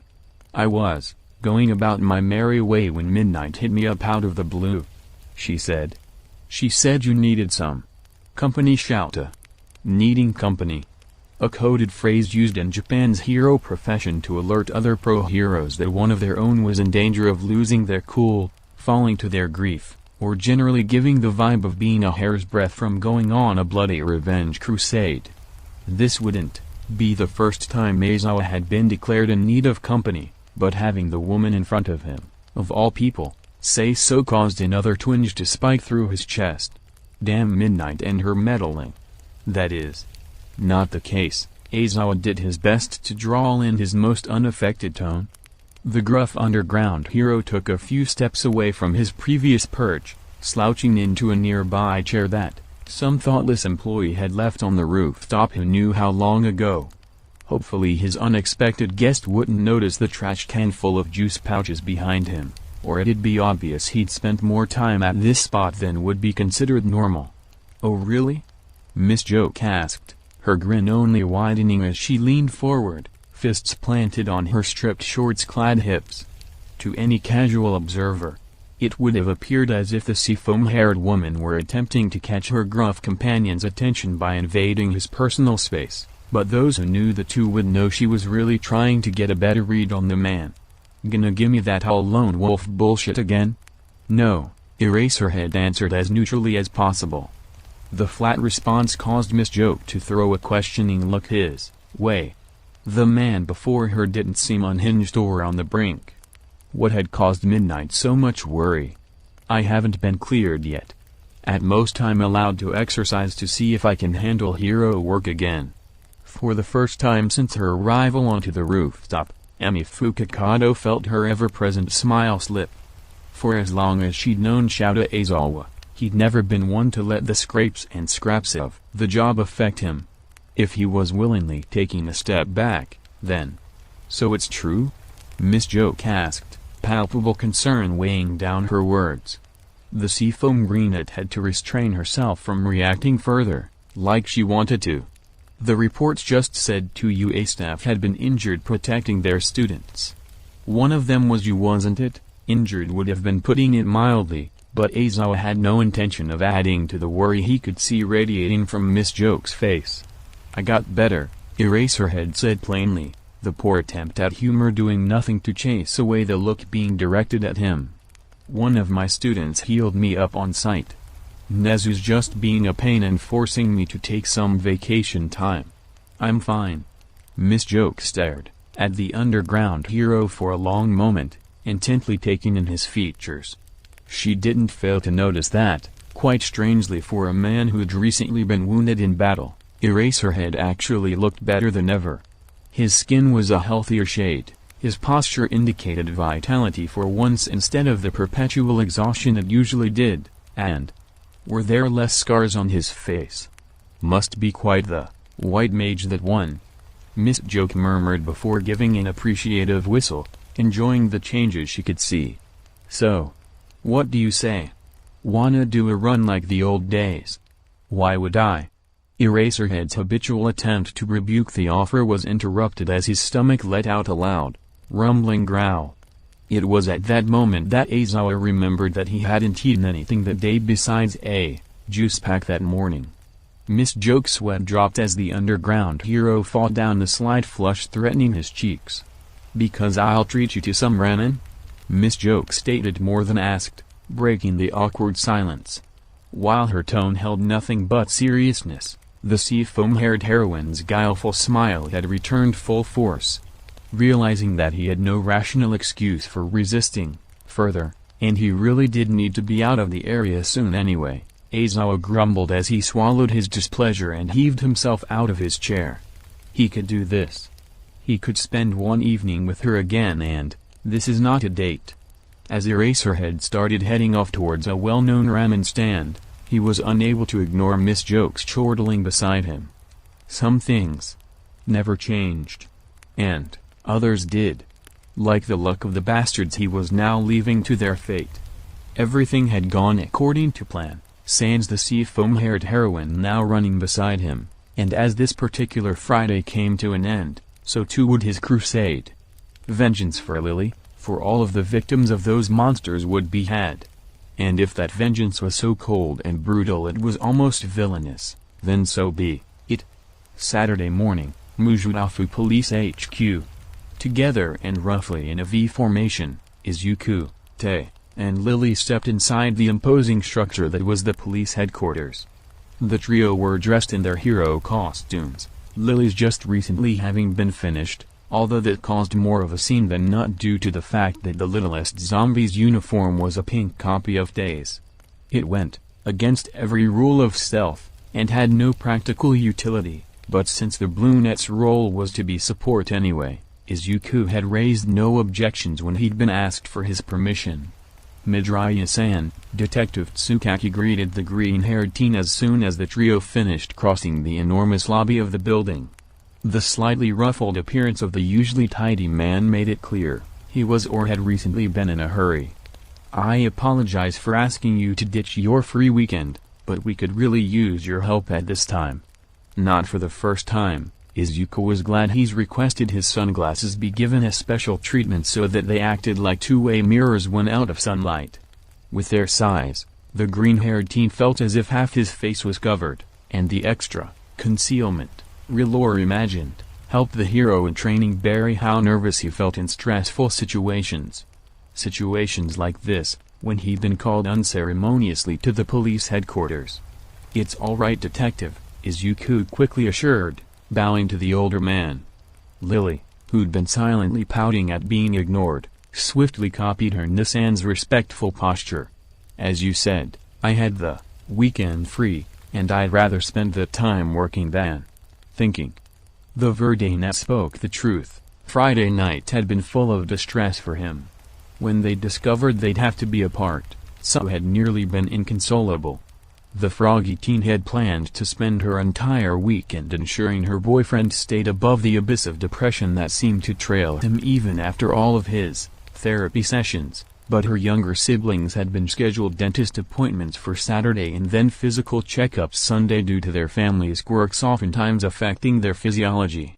In a way, Izuku felt relieved that Tsukaki had such little compunction with requesting aid from a boy with such cursed blood, even if it was only to solve a case that needed immediate resolution. Needless to say, the green-haired teen was glad to have something to keep his mind occupied.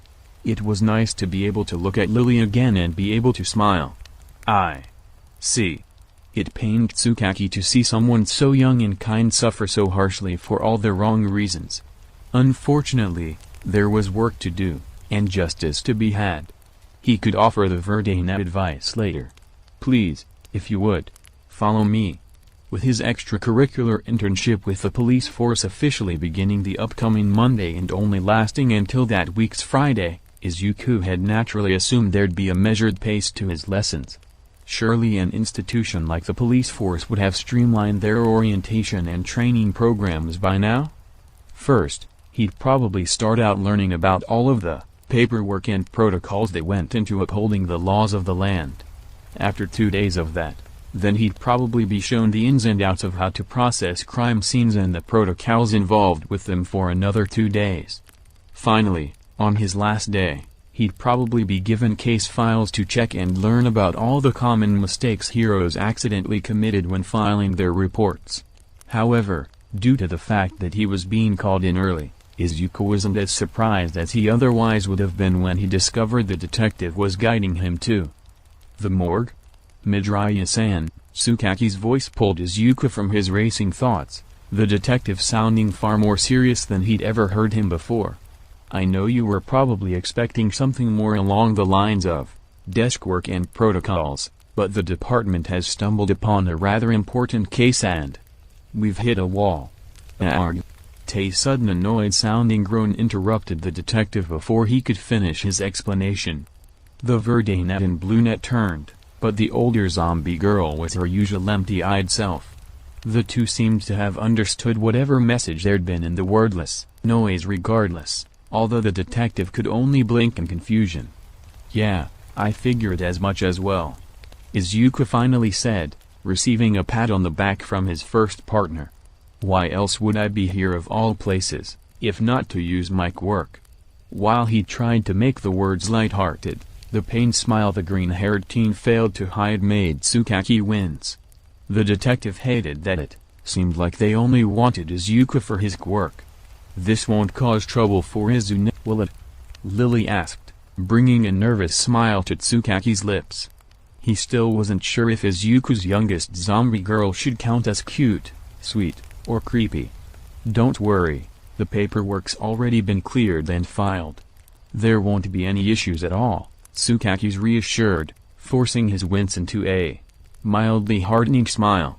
Still, there was something about the detective's reply that seemed off to the hero in training. Now, let's go and shall we? As he pushed open the door for Izuku and his zombie girls, Tsukaki couldn't help but notice something. Was it his paranoia, or had Tay's eyes flickered about the room as the trio walked in? It hadn't been like a curious child in a strange, new environment, as Lily's reaction had been, but more like the cautious wandering eyes of one on the lookout for potential dangers to their master. Shaking himself from his ludicrous thoughts, Tsukaki followed the three into the morgue. Once everyone was properly situated in the slightly chilled room, Izuku quickly took notice of the two tarp-covered corpses that were lying in state on separate, metal tables. One was the size of an adult, the other, an adolescent like himself. The green-haired teen swallowed the knot that was trying to tie his throat closed. Somberly, Tsukaki stepped forward and respectfully pulled back the tarps enough to reveal the faces of the deceased. Izuku had been right on both accounts. The first victim was a middle-aged male, while the second was a teenage girl, That couldn't have been any older than he was. Both sported blonde hair, though the hero in training could see that the girl had a few locks that had been dyed red, orange, and green. The similar facial features, and hair, led Izuku to believe the two were most likely related. Had they been foreigners, or perhaps had foreigners in their ancestry? Thankfully, both corpses had been redressed into hospital gowns. The man's name was Riji Nikaido, Tsukaki began, handing a manila folder to Izuku as he stepped between the two deceased. And that was his daughter, Saki. Listening with one ear, Izuku cracked open the folder he'd been given and delved into the information inside. Unfortunately, many pages had been largely redacted, and the multitude of thick, black lines made piecing together anything at all extremely difficult right off the bat. We found them yesterday, early in the morning, after a neighbor reported hearing gunshots. Nikaido-san was already dead when we arrived at the scene. Saki, however, was still clinging to life even in her critical condition.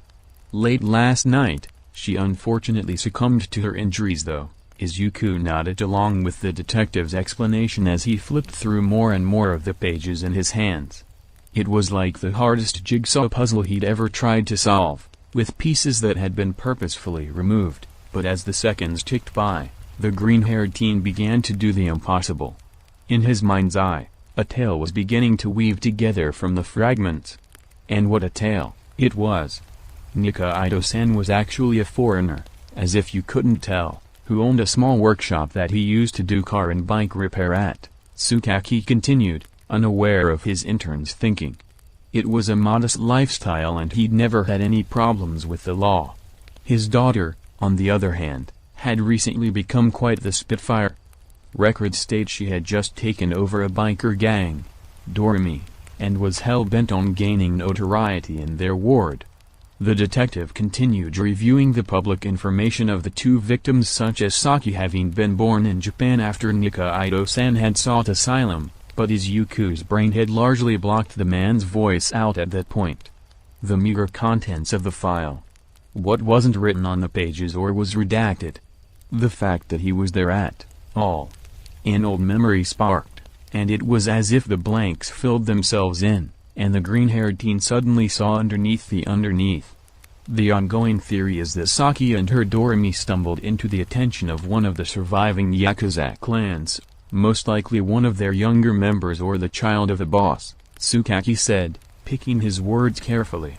We need to validate this theory as soon as possible and then crush the cancer of the old world that's responsible. Izuku could appreciate what the detective was saying, and why he was saying it, but Yakuza? Killing this man? He called bullshit. So, Izuku closed the folder, placing it neatly on the edge of the table Nikaido-san rested on. The Verdane locked eyes with the detective, completely missing how the dim lighting reflected off his sunglasses and gave his appearance an eerie feel. You want me to raise these two, or more specifically Nikaido-san here, so that you can confirm that remnants of SEAL aren't once again operating in our nation? Tsukaki's face instantly lost all color, his heart shot to his throat, and ice flooded his veins. Quick as lightning the detective snatched back the folder he'd given Izuku and flew through the pages. Surely something hadn't been left unredacted? The UN itself had ordered beyond maximum secrecy to be given to this case. The task was simple. Uncover the truth and bring to justice whoever had killed the man who'd long ago done an unrivaled service to the world. And then set all might loose on any hint of SEAL that had dared to even breathe in the man's direction. If there'd been any left to be involved, that is. But as the detective finished scanning the last page of the file, he finally came to the understanding that Izuku had deduced the secret truth all on his own, a feat that was in no small way terrifying to the adult. How?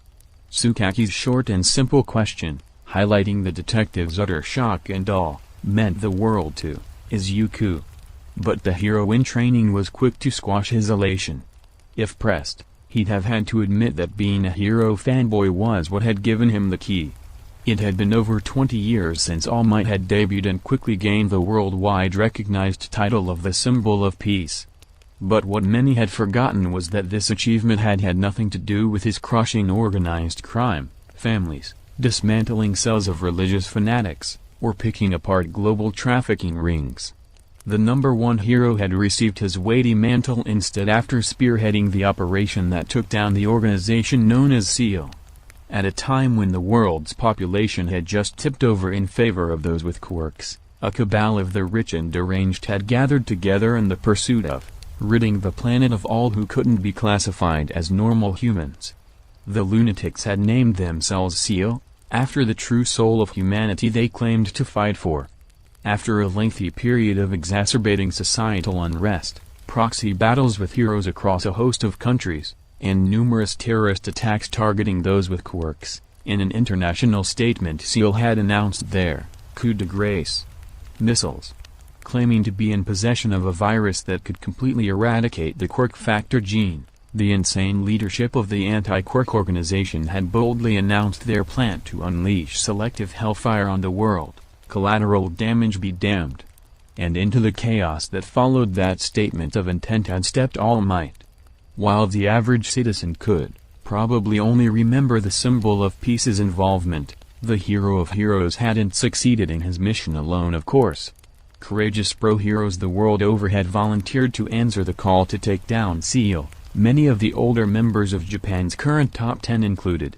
When the final battle had commenced on a global scale, All Might had made his official debut by not only saving every endangered citizen unlucky enough to be present at his location, but he had also taken the fight straight to SEAL's leader single-handedly immediately after.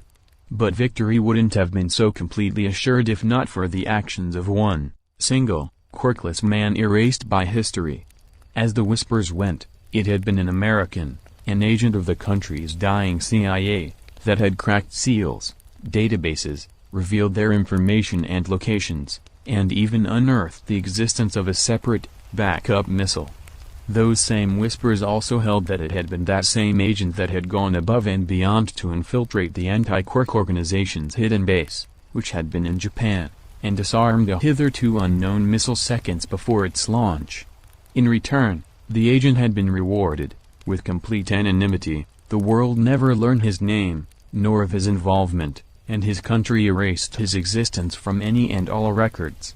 There was just one single video that proved he existed at all, just one, where All Might himself thanked an individual by the name of Roy for his assistance. "I don't forget history," Izuku replied, his mind going over fragmented facts, theories, and conspiracies. Countless nights of nerding out over all things hero had unearthed. Now understanding just whose body he stood by, Izuku gave a solemn bow to the remains of one of the first true heroes of modern society. Even when history itself wants to forget. And also, you wouldn't have asked me to use my quirk to solve the murder of just any old mechanic, regardless of who his rebellious daughter might or might not have pissed off. In that moment, Tsukaki decided that the teen gravely standing in front of him was too good for a hero program, even as, and was probably too good to be kept restrained by any single country in particular either. He might have been a little young, but the detective was seriously considering looking into suggesting the green-haired hero in training be fast-tracked to a leadership position in Interpol. "Midraya-san, I can't confirm or deny your claims," Tsukaki stated, deadly serious, "but I ask that you never speak of your theory to anyone." Grimly holding eye contact with the detective thanks to his sunglasses, Izuku slowly nodded. Understanding shown, the green-haired teen turned to take in the state of the two victims more completely. Riji Nikaido, Roy, whatever his name had really been, was obviously past his prime. His once thick hair showed signs of balding, and his protruding waistline spoke of many indulgent meals without worry. Although this would have normally pointed to a target as non-threatening as they came, the well-defined muscles in the man's arms, as well as his calloused hands, indicated the old hero wouldn't have gone down without a fight. If it hadn't been for the 3 bullet holes in the man's torso, he probably could have even succeeded in fending off the attackers that had gone after him and his daughter. In contrast to her father, the girl, Saki, appeared as ferocious as Nikaido-san did, unassuming. She'd been around Izuku's age, as he thought, though she was slightly shorter than him. What was visible of her body was littered with scars, many too fated to have been gained in the attack that took her life. She'd been fit, athletic even, and most likely put up one hell of a fight if the scrapes and bruises on her knuckles were any indication. The cause of her death wasn't readily visible, causing Izuku to guess that it must have been some kind of severe internal trauma or the result of a quirk that didn't leave any outward evidence of its use. His own cursory examination finished, Izuku glanced over to Tsukaki, who gave a weak smile in return. "You ready?" the detective asked. Izuku breathed out slowly before opening his eyes, his determination to bring justice to the victims lying before him solidifying in his heart. "Yes." 10 minutes later, Police HQ morgue. Justice sought. Let not the truth be left to rot. Tsukaki stood awkwardly off to the side. Having just watched the green-haired teen he'd recently taken under his wing go full necromancer and chant ominously as he injected syringes full of his blood into first the elder Nikaido, then the younger. Truthfully, it had been the freakiest and scariest thing the detective had witnessed in a while, and he lived and breathed a profession that dealt with the horrors that humans could visit upon each other on a daily basis. That the zombie girls had given Izuku looks of fondness as he'd worked his magic hadn't helped his feeling of unease. Tsukaki had to remind himself that this was for justice. That Day and Lily were tools of that justice. That this was not creating more monsters in the world. Then it happened, like something out of a classical undead movie from the early 20th century. Saki suddenly sat bolt upright on her table. The blonde zombie's eyes were glowing coals of rage, her muscles bulged as they tensed, and then, nothing but a loud, angry groan escaped her snarling lips. Tsukaki honestly didn't know what to think.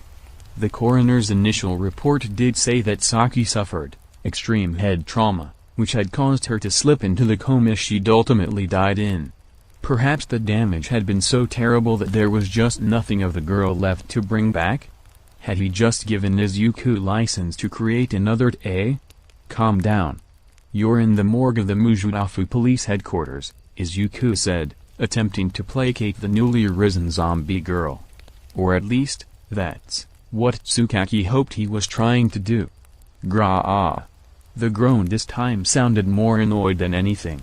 "No, you're not under arrest," Izuku replied, visibly struggling to find something else acceptable to say. "You were actually brought here as the victim of an attack." Silence. The blonde zombie girl stared hard at the green-haired necromancer. Seconds ticked by. Agha. As the newly risen undead descended into a fit of growls and garbled sounds, Lily took a step behind Tay, holding on to the elder zombie girl's shirt as she did so. "Lily thinks Blondie's got some brain damage," the littlest zombie finally said, earning a death glare from her rebellious counterpart. "Lily's sure some of those words aren't real." Gently disconnecting herself from Lily's grip, Tay slowly staggered her way behind the still thrashing reborn. Maybe, if there was any neural degradation, her tongue and vocal cords wouldn't be able to properly react to her brain's signals? Izuku postulated, only succeeding in getting the distressed zombie girl to begin flailing her arms about. Even only able to groan, it was clear the sounds the blonde was making were demands for answers. Arg. The newly risen teen was now obviously beyond furious, and Tsukaki was sure she'd either try to hit or bite someone if this went on. The winces Midoriya gave after every groan didn't help this fear at all. Ga, slap. Faster than Izuku or Tsukaki's eyes could follow, Tay slapped the back of Saki's head with enough force to pitch the blonde zombie forward. The sudden strike was strong enough the newly risen nearly flew off the table she still sat on. Ouch. Why the hell did you do that? Saki spat, glaring at Tay. Crimson eyes widened in abrupt excitement. Oh fuck yeah. I can speak again. A pregnant pause settled over the room as the implications of what just happened processed through the minds of the two still living occupants. Apparently, the only thing Saki's brain had needed was a little kickstart to properly restart. The oddities of quirks had surely struck again. Soon getting over the fact that she could speak again, Saki Nikaido was quick to remind all present why she'd ended up in the situation she had in the first place. "Just who do you think you are?" the blonde zombie shouted at Tay, once again glaring at the Rathed M while doing her best to sound intimidating. "Do you want to die?" Normally, Saki knew her stare was so intense that any regular scrub off the street just couldn't handle it. But this floozy, whoever the fuck she was, didn't react at all. That was just disrespectful. The rebellious teen stubbornly kept up the staring contest that had silently kicked off between the two, but all too quickly she found her new rival's seemingly dead eyes unsettling. Grumbling as she conceded to the floozy dot for now, Saki turned to look around the room she found herself in. Why was her old man sleeping on a table? Whatever. The blonde zombie said as she slid off whatever hard piece of shit she'd been sitting on. Leaning over the still sleeping figure of her old man, Saki began to slap his face. "Hey, Pops. Get the fuck up already. There's no way in hell we're missing tonight's wrestling match. You promised." Belatedly, Tsukaki realized they suddenly had a rather big problem. Riji Nikaido wasn't waking up. "Midoriya-san?" the detective quietly whispered out of the side of his mouth, the rest of his question unspoken but readily understood. What was causing this lack of reaction? "I don't know," Izuku managed to whisper back, his mind kicking into overdrive to explain this unexpected occurrence. Of all times for his quirk to act up, it had to be now. Of course he'd fail a hero like Riji Nikaido when it mattered most. But as hard as he thought, there was only one difference between the father and daughter that stood out to the green-haired teen. It couldn't be time of death? Instantly, Tsukaki felt a wave of guilt wash over him as Saki began to punch at her still unresponsive father, wincing as the blonde zombie girl visibly tried to suppress her growing anxiety when her attacks continued to go unanswered. Of course there'd be a time limit to a quirk with a zombification attribute as powerful as Midoriya's. Strong quirks oftentimes came with limitations that seemed built in to naturally curb overuse or abuse by their wielders. It was foolish to think the green-haired teen would have been able to raise anyone after any length of time. That meant the scene unraveling before him was partially his fault. He should have asked the hero in training beside him to come in the moment the victims' names had raised a flag in the system. Instead, he'd waited too long, wasting time by worrying about red tape and consequences. Well, now we know there's a time limit. The detective's words were more to himself than the now noticeably distressed necromancer beside him. I didn't know." Izuku managed to choke out, tears beginning to cloud his vision. The green-haired teen didn't need anyone to tell him. He knew he'd wronged yet another person, with his quirk. He should have seen an eventuality like this coming. Trying to raise a family in the same room, at the same time, was just asking for trouble. Why hadn't he realized there was a chance one of the victims would fail to return? Why hadn't he considered the grief he'd be forcing on someone as they were separated from their loved one when they otherwise wouldn't have been? This was his entire fault. "You idiot!" Saki shouted, slamming one last fist into her father's chest. The cracking of bone drew the eyes of Tsukaki and Izuku, causing both to miss the blonde zombie quickly dragging an arm across her watery eyes. Sniffing sharply, and wiping away any remaining trace of weakness, the rebellious teen turned to look at the two men who were now staring wide-eyed at her. "Right, now what?" Tsukaki was quick to step forward, glide for an opening to take control of the situation. As sad as it was, he still needed to try and salvage any information that he could and solve the case at hand. It was paramount to the security of the world. "Saki Nikaido, in an effort to solve the murder of your father, I would like you to answer my questions." The words were respectful, but commanding. The detective had used these very words and tone countless times before in many cases. Anyone else would have readily agreed in an instant. Huh? Unfortunately Saki had already proven that she wasn't like anyone else. The blonde zombie threw a baleful glare at the man she could just tell was a cop. Her distrust and dislike of authority figures was plain as day.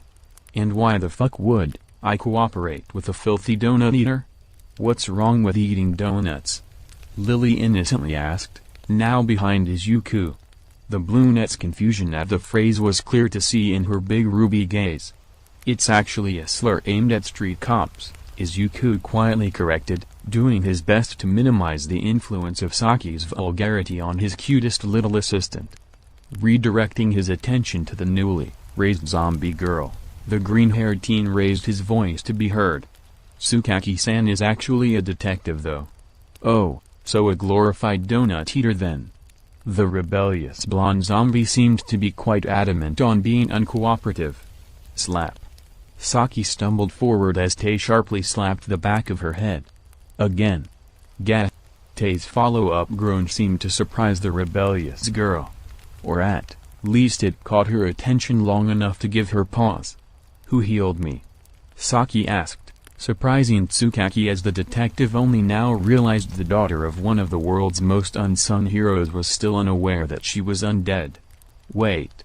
The green bin was the one who healed me?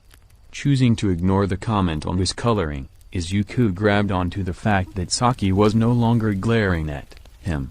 Instead, he decided to make the most of the chance he had to speak. Nikaido-san, I know you don't like police officers, Izuku began, keeping his voice as placating as possible, but I need you to cooperate with the detective.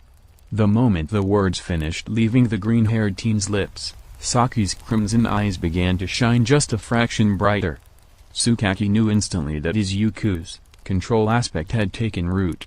You have to answer all of Tsukaki-san's questions with the truth. By the sound of it, Izuku knew as well. Saki tried her best to resist, to make a smart-ass comment and refuse. It was evident by the gnashing of the blonde's teeth and the tense set of her shoulders as she shook in place. The newly risen threw every ounce of her willpower and years of rebellion behind her effort. And only lasted for 1 second. Fine. Saki shouted, sagging as she gave in to the compulsion, unable to understand why she felt the driving desire to listen to this obvious mama's boy's words. He shouldn't have been so hard to ignore. But only because I owe you big time. Leaning against the table that had until recently carried her dead body, Saki crossed her arms and glared at her audience. So it all started with this pink-haired bitch, and a dozen armed shit stains, the blonde zombie began. Immediately, Tsukaki and Izuku were thrown for a loop. As self-proclaimed heralds of true humans, Seal would never have embraced or employed someone with features outside of what used to be considered normal. And pink hair, even today, wasn't that normal. The cunt came waltzing into the shop, and I shit you not said in the most haughty as fuck tone, that Pops and I had been marked for death because we were foreigners. Saki continued, slowly regaining her anger at just the memory of what had happened. I'm half Japanese, damn it. Anyway, apparently we were gonna serve as practice for a new generation of Yakuza enforcers or some shit. As horrible as it sounded, Tsukaki felt himself shudder with relief. It hadn't been Seal. If the newly risen zombie girl could be believed, and based on Midraya's order she could be, then it looked like it was just a few youngblood Yakuza who'd gotten a lucky drop on the Nikaido family. While a resurgent underworld entity was something to be worried about, it didn't hold a candle to how much trouble they would have all been in if the anti-quirk organization had somehow survived after all this time. Or so he thought. If the fuckers thought they'd have an easy job at lynching Pops and I, well, we were quick to re-educate them. Saki pushed forward with a wicked smirk. I've never seen Pops move so fast. I hardly blinked and he'd already taken a drill to 3 of the fuckers. Of course, I wasn't going to be left out. I grabbed the nearest trench and started swinging just as my old man picked up a tire iron. Listening to the bloody details, Izuku felt himself pale. Even after all these years later, and being out of practice, Riji Nikaido sounded like he'd been a true force to be reckoned with. And Saki herself wasn't one to ignore. If her prowess with that wrench was anything to go by, then that bitch got involved. And everything went to hell, Saki growled, snapping Izuku from his thoughts. The blonde zombie flicked her eyes to her father's corpse, before the crimson orbs glowed again and she refocusing on her audience. Out of nowhere the pink fuck pulls out 2 Uzis and starts spraying. I ducked behind a desk, but the dumb bitch nicked the shelves above me and that shit came crashing down. Last thing I heard was Pops shouting my name. Silence reigned once more as the 2 living occupants of the room digested what they'd just been told. Then Izuku blinked, realizing something from the case file that didn't match up with Saki's story. "Tsukaki-san." The green-haired teen called out, quickly putting 2 and 2 together and getting fish. I think we're short a dozen bodies. Normally it wouldn't have been unheard of for members of the underworld to spirit away their dead from a crime scene in an effort to keep the police guessing as to their numbers and identities, but the incident with the Nikaido family was different. The police had arrived at the scene relatively quickly, as their address and the surrounding area had been under a long-standing high alert for obvious reasons. That meant that the bodies of the assailants had been moved at inhuman speeds, and any traces of their skirmish had been wiped away as well. As troubling as that is, Tsukaki murmured, a rather determined look growing in his eyes. "Nikaido-san, can you describe the woman in detail?" Saki resisted for a fraction of a second before huffing in annoyance. The urge to obey the mama's boy's orders had reasserted itself quickly. "Fine, whatever," the blonde zombie girl snapped, obviously unhappy that she had to help a member of the police force. Although, if it got her another round with the pink bitch, she could swallow her dislike and assist, for now. There's not much to say. The bitch wasn't exactly tall or short. She was pale as fuck. Her shitty pink hair was so long she had it pulled back into 2 loopy-looking buns or some shit. There were 2 ugly-ass moles under her eyes. Oh, and the cunt acted like a royal fucking bitch. "Nikaido-san," Izuku chastised, having already covered Lily's ears as soon as the blonde zombie girl had started her colorful commentary. "Language." Saki raised a brow at the mama's boy's reaction. She seemed to be unable to see what the problem was, as if she hadn't been using language vulgar enough to give a sailor a run for his money. "What?" the blonde zombie girl asked. "It's just adult language. Why'd you even bring a shrimp with you anyway?" "Shrimp?" Lily nearly shrieked in outrage. "Lily is not a shrimp. Lily is an idol support heroine." Saki scoffed at the claim, dismissing it while eyeing the vibrant pink outfit her new target wore. She was not impressed. "Whatever you say, Shrimpy." As the 2 zombie girls devolved into a verbal catfight, Tsukaki kept going over the short description he'd been given. Double-checking what he'd written down in his pocket notebook, the detective smiled like a deranged psychopath. He knew exactly who this woman was. And if Izuku got Saki to testify, he might finally be able to bring her to justice. Later that day, Police HQ. "What do you mean I'm dead?" When Izuku and the zombie girls had been left inside the detective's office due to Tsukaki needing to go order the arrest of a suspect matching Saki's description, the green-haired teen hadn't expected the situation to so quickly shift to a more immediate concern. He hadn't realized the rebellious blonde zombie girl still hadn't noticed her undead state. And, judging by the volume of her scream, which had surely been heard by the officers outside in their cubicles, was also unable to accept that fact as well. The hero in training couldn't blame her though. Saki had seemed to have had quite the strong will to survive when she'd been alive. "Nikaido-san, please." Izuku tried hesitantly, flailing. He had no idea what to do with a zombie girl that was freaking out. "Try to relax. Relax my ass.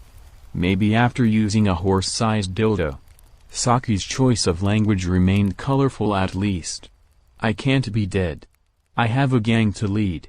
Saki roared, blowing through whatever calm Izuku had tried to create. The blonde zombie girl checked her non-existent pulse, slamming into a rather violent denial phase. "I can't die until my gang conquers Japan. I haven't even conquered my OWN ward yet." Lily, once again hiding behind Izuku's protective form, tugged on her Nissan's vest. The green-haired teen turned to give the littlest zombie his attention, glide for a moment's reprieve from the panicking blonde. Izuni. Lily mumbled. Lily thinks maybe Blondie might need to take a permanent nap. Shot it shrimpy. Apparently, her state of panic did nothing to detract from Saki's rather good hearing. I even had plans for a hot threesome with my boyfriend tomorrow. The blonde zombie girl's words froze not only Izuku, but a few of the officers who'd been listening in from out in the bullpens. Oh wait. Maybe I can still get some. That fucker's got some weird tastes. Now where's my phone? And my fucking Tamagotchi? That critter better not have died already. Izuku could say, without a shred of doubt, that he'd never met someone as rowdy, or scary, as Saki Nikaido before. Suddenly, the door to the office flew open, Tsukaki walking through like a man on a mission. Or he would've, if he didn't have such an unsettling grin stretched across his face. "We have our suspect," the detective announced, staring intently at the blonde zombie girl. "Ready to identify your murderer? Can I break her legs?" Saki asked, sending an equally unnerving grin right back. Izuku was not okay with that response. It was said far too seriously for comfort. But the thinking pose Tsukaki adopted in response was even more worrisome to the green-haired teen. "If she attacks you first?" "Maybe," the detective answered. That definitely didn't sit well with Izuku, but there was little arguing would do at the moment. The walk to the interrogation room was a quick one, and it looked every bit the same as every movie and TV show Izuku had ever watched had depicted. The two-way mirror that allowed the group to see inside the room's other half was also just as the green-haired teen had always imagined it to be. But there was no room for wonder in the young necromancer's heart as he stood there, watching the woman on the other side. "Yep, that's the bitch sure enough," Saki said without prompt or preamble. The blonde zombie girl looked ready to beat the ever-living shit out of the one who'd murdered her and her father. "That's Ikaruga, no family name," Tsukaki revealed, looking almost impatient to get at the woman himself. "Registered quirkless, and no priors that have ever stuck." Confused at the detective's wording, Izuku shot the man a look of puzzlement. Understanding his intern's lack of experience, Tsukaki went on. "She's been seen around plenty of murder scenes, quite literally moments after the crime was committed in some cases, but there's never been any evidence that could tie her to them," the detective explained, "nor have there been any witnesses that could pin her to the right locations at the right times. Hell, we've never even caught her being seen wielding any sort of weapon before." Izuku had wanted to pay attention to the valuable information Tsukaki was giving him, he really had. But as soon as the green-haired teen had seen a confident smirk settle on the rosette's aristocratic face, his body had been set on fire. He was boiling, his cursed blood searing his veins as his heart drummed a war song of enacting bloody justice on this woman who thought herself above the law. Beside her master, Tay growled lowly. The woman in the interrogation room was obviously not unknown to Izuku's first partner either. "Are you ready to confront her?" Tsukaki questioned, a quirk of the detective's lips the only hint he expected the sight of one of her victims walking around to humorously shock the pink-haired woman into spilling her guts. The man wasn't expecting the glowering gazes full of hatred that his charge and two of his zombie girls were directing at the probable assassin. Lily might have glared too, but the brunette was too short to see over the two-way window's sill. Instead, she stood behind Izuku and Tay, an adorably serious pout on her face. Probable assassin. Lily might have glared too, but the brunette was too short to see over the two-way window's sill. Instead, she stood behind Izuku and Tay, an adorably serious pout on her face. "We are," Izuku answered firmly. Something in the Verdanesh tone caused the detective to shiver, and the man actually felt a sliver of fear for the safety of the woman he was about to interrogate. "All right, let's do this," Tsukaki said, grabbing the doorknob of the sealed entrance to the room's other side. Steeling himself for whatever happened next, the detective grimly looked forward as he opened the door. "Midoriya-san, may I introduce you to Ikaruga, the Trinity Raven. Magnus, Next chapter has a lot of justice being served.